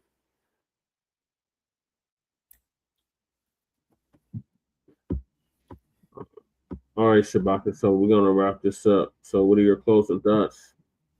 Okay, closing thoughts. Please continue to support Shabaka'S Blacc experience enhanced in conjunction with the Frontline Black News. We're trying to make some things happen, particularly out here in Sin City. and it's a mighty, mighty task, you know. But I came too far to end it now, you know. Right. And we've been around for 11 seasons now, Shabaka. Yeah. Yeah. Yeah. Yeah. And then also, too, I'm trying to make some other things happen. And I don't want to speak on them yet, you know. Yeah. Yeah, keep that under your hat, Shabaka. Huh? Keep that under your hat. Oh, yeah. Oh, yeah. The mission's classified. You know what I'm saying? Like old boy, man, who was giving that speech in the U.S. Congress, man, during Obama, where every other word he said was classified. Yeah. Yeah, I remember that. Yeah, I really wish we could pull that up, man. You know what I'm saying? Yeah, it's probably circulating around still. Oh, yeah. I mean, and they're going to sit up there and they passed that law. You know what I mean? Yeah. But whatever happened to old boy, man, Jesse Ventura, you know, who used to do the show Conspiracy Theory?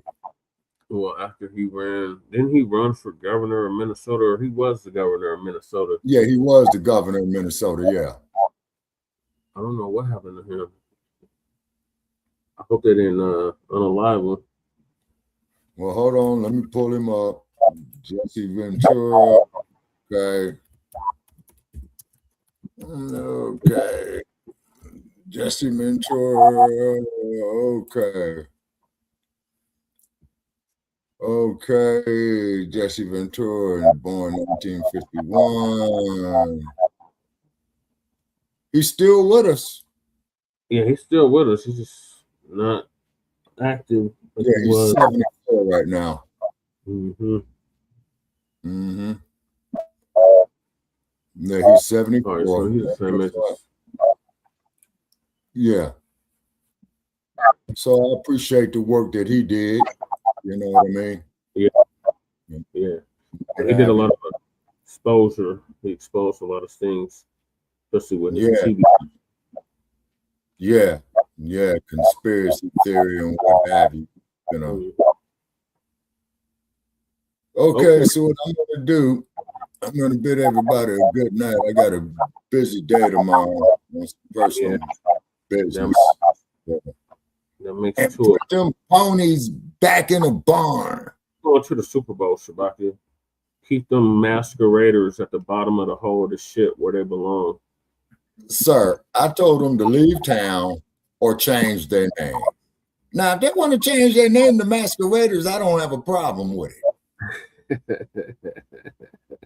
Really, I don't. You know what I'm saying? Really, I don't. See. He said, peace, Shabaka. Hey, Mac 285, peace to you too, brother. Thank you for joining us over the years that we've been doing this Mac 285, you know. Yeah. And it'll be 11, no, it'll be 10 years next year, Shabaka. Yeah. I see we didn't see Jay Militant tonight, so I hope everything's going good for him. Yeah, he's been kind of under the weather, so yeah, keep him in your thoughts and prayers. Oh, man, yeah, because Frisco is cold this time of the year, man, you know. Don't forget to put bushmeat stew in the fridge. You stupid, Mac. I don't know who you're talking to on that. Oh, God. All right, Shabaka.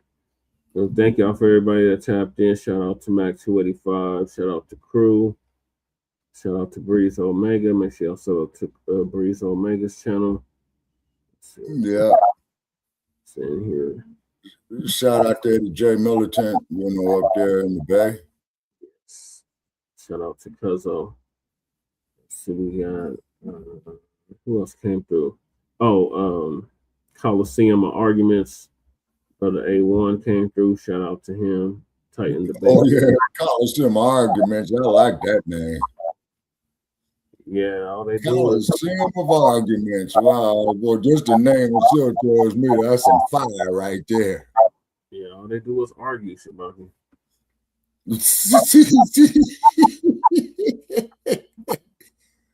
Well, controversy sells, you know what I'm saying? Yeah. Bears gonna take it. We'll see, crew. Y'all got to get past the lambs first. Man, later for them lamb chops, man. I'm going with the CHI because it is uncivilized for me, Brother Che, to go with the ponies. Well, it's uncivilized for me to go with the masqueraders ever in life. Yeah. Hey, man, you can call them the masqueraders, man. You know what I'm saying? You know, I told them to shake the spot, man, or change their name. But the Broncos are going to win, Shabaka. And when they do, I'm going to rub it all in your face once again. Well, you know, with the Bears, man, you know, put that work in on them, you know what I'm saying? And all of us can agree, man, the Lambs must get knocked out the playoffs. Yeah, they got the #1 seed right now on the NFC. Yeah, but I don't dig what that owner did to Carol Rosenblum's son. Yeah. Which was really cold. Yeah. Mm-hmm. And then, of course, she made the statement, the reason why the Rams had moved to Anaheim before they went to the STL. Well, we got tired of our people going into South Central Los Angeles at the Coliseum. Yeah, that was definitely a slap in the face. You know what I mean? Yeah. And what have you? You know, that really was. So she took him out there to Anaheim, you know, Orange County. Ronald Reagan country. Yep, Reagan County. Trump County. Yeah. All right, y'all. So we're going to wrap this up. Appreciate y'all tapping in. Join us on Friday. Grand Rise with Shabaka in the Chase. Yeah, and please share this our material far and wide. We need some CASH, you know, because we broke. You know what I'm saying? Yeah, so if you can't help, there is, well, the Cash App don't work, but the PayPal does. Yeah. Yeah. All right. Okay. So I'm going to bid you all a good night from Sin City. Come on, 7-Eleven. Everybody's there. Yeah, everybody's here. You know what I'm saying? Everybody's here.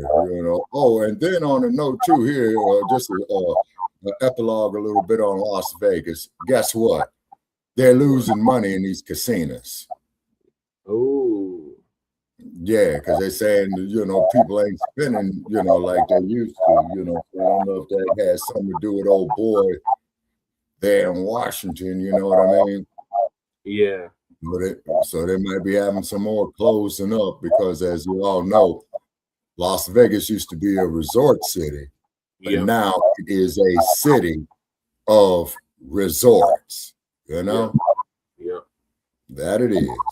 So it's a pleasant 58 degrees right here. It's clear, you know. It's right here. How many degrees? 52. Oh, well, we're only 6 degrees warmer. That I can tolerate as opposed to that stuff I went through last year. That was horrible. You were warned, Shabaka. That was horror. Horrible. It was horrible, but Shabaka was warned. So it's not like it was a surprise. It didn't just pop up on him. He was warned, don't come to Denver in March. Yeah, I thought that there was springtime. I thought y'all at least be at about 50 degrees, but then all that snow. Yeah, that's our snowiest then month. It starts sticking. March is our snowiest month. Yeah, and then for some odd reason, when I was there, it always started snowing on Halloween. Yeah, except this year. Yeah, so who knows? Yeah, so September on record. Yeah, and then on Columbus Day, with indigenous people up there crumb bombing on Columbus. Mm-hmm. Oh yeah, I used to go down at the state capitol. Every Oh, okay. All righty. It would go down. I mean, yeah. Yeah, we'll go down there. Colorado State Capitol. Okay, so you say, so Mac 285, you say you're down there at 54 in Houston, huh? Hey, Mac 285, just, a couple of minutes, man, what's happening with Jasmine Crockett down there? Is she running to be the governor? I think she's running for Senate. She lost her House. Yeah, I stand corrected, Brother Che. Yeah, she is running for the U.S. Senate. So does that mean she's getting ready to try to oust Ted Cruz? Now, one thing I will say about Ted Cruz was something that he didn't dig that happened down there in the Congress or in the state of Texas. He popped him a Corona and told everybody to kiss his ass. But the thing that I found most comical, where he filibustered, and I don't know who is more ridiculous, him or Cory Booker. Well, Ted Cruz sat up there and filibustered, man, talking about, okay, thanks, Mac 285. Okay, talking about Disneyland and Mickey Mouse. Yeah, I remember. Disneyland and Mickey Mouse. Oh, boy. And as you know, Mickey Mouse was one of the earliest cartoons of old Hollywood in 1927, I believe. It was in the mid-20s, I know that. Yeah. Okay, folks. Yep. So we're going to bid y'all good night from the Mile High Income and Lost Wages. Yeah. Come on, 7-Eleven. All right. Okay. Talk to y'all soon. I'm out. Okay. Mm-hmm.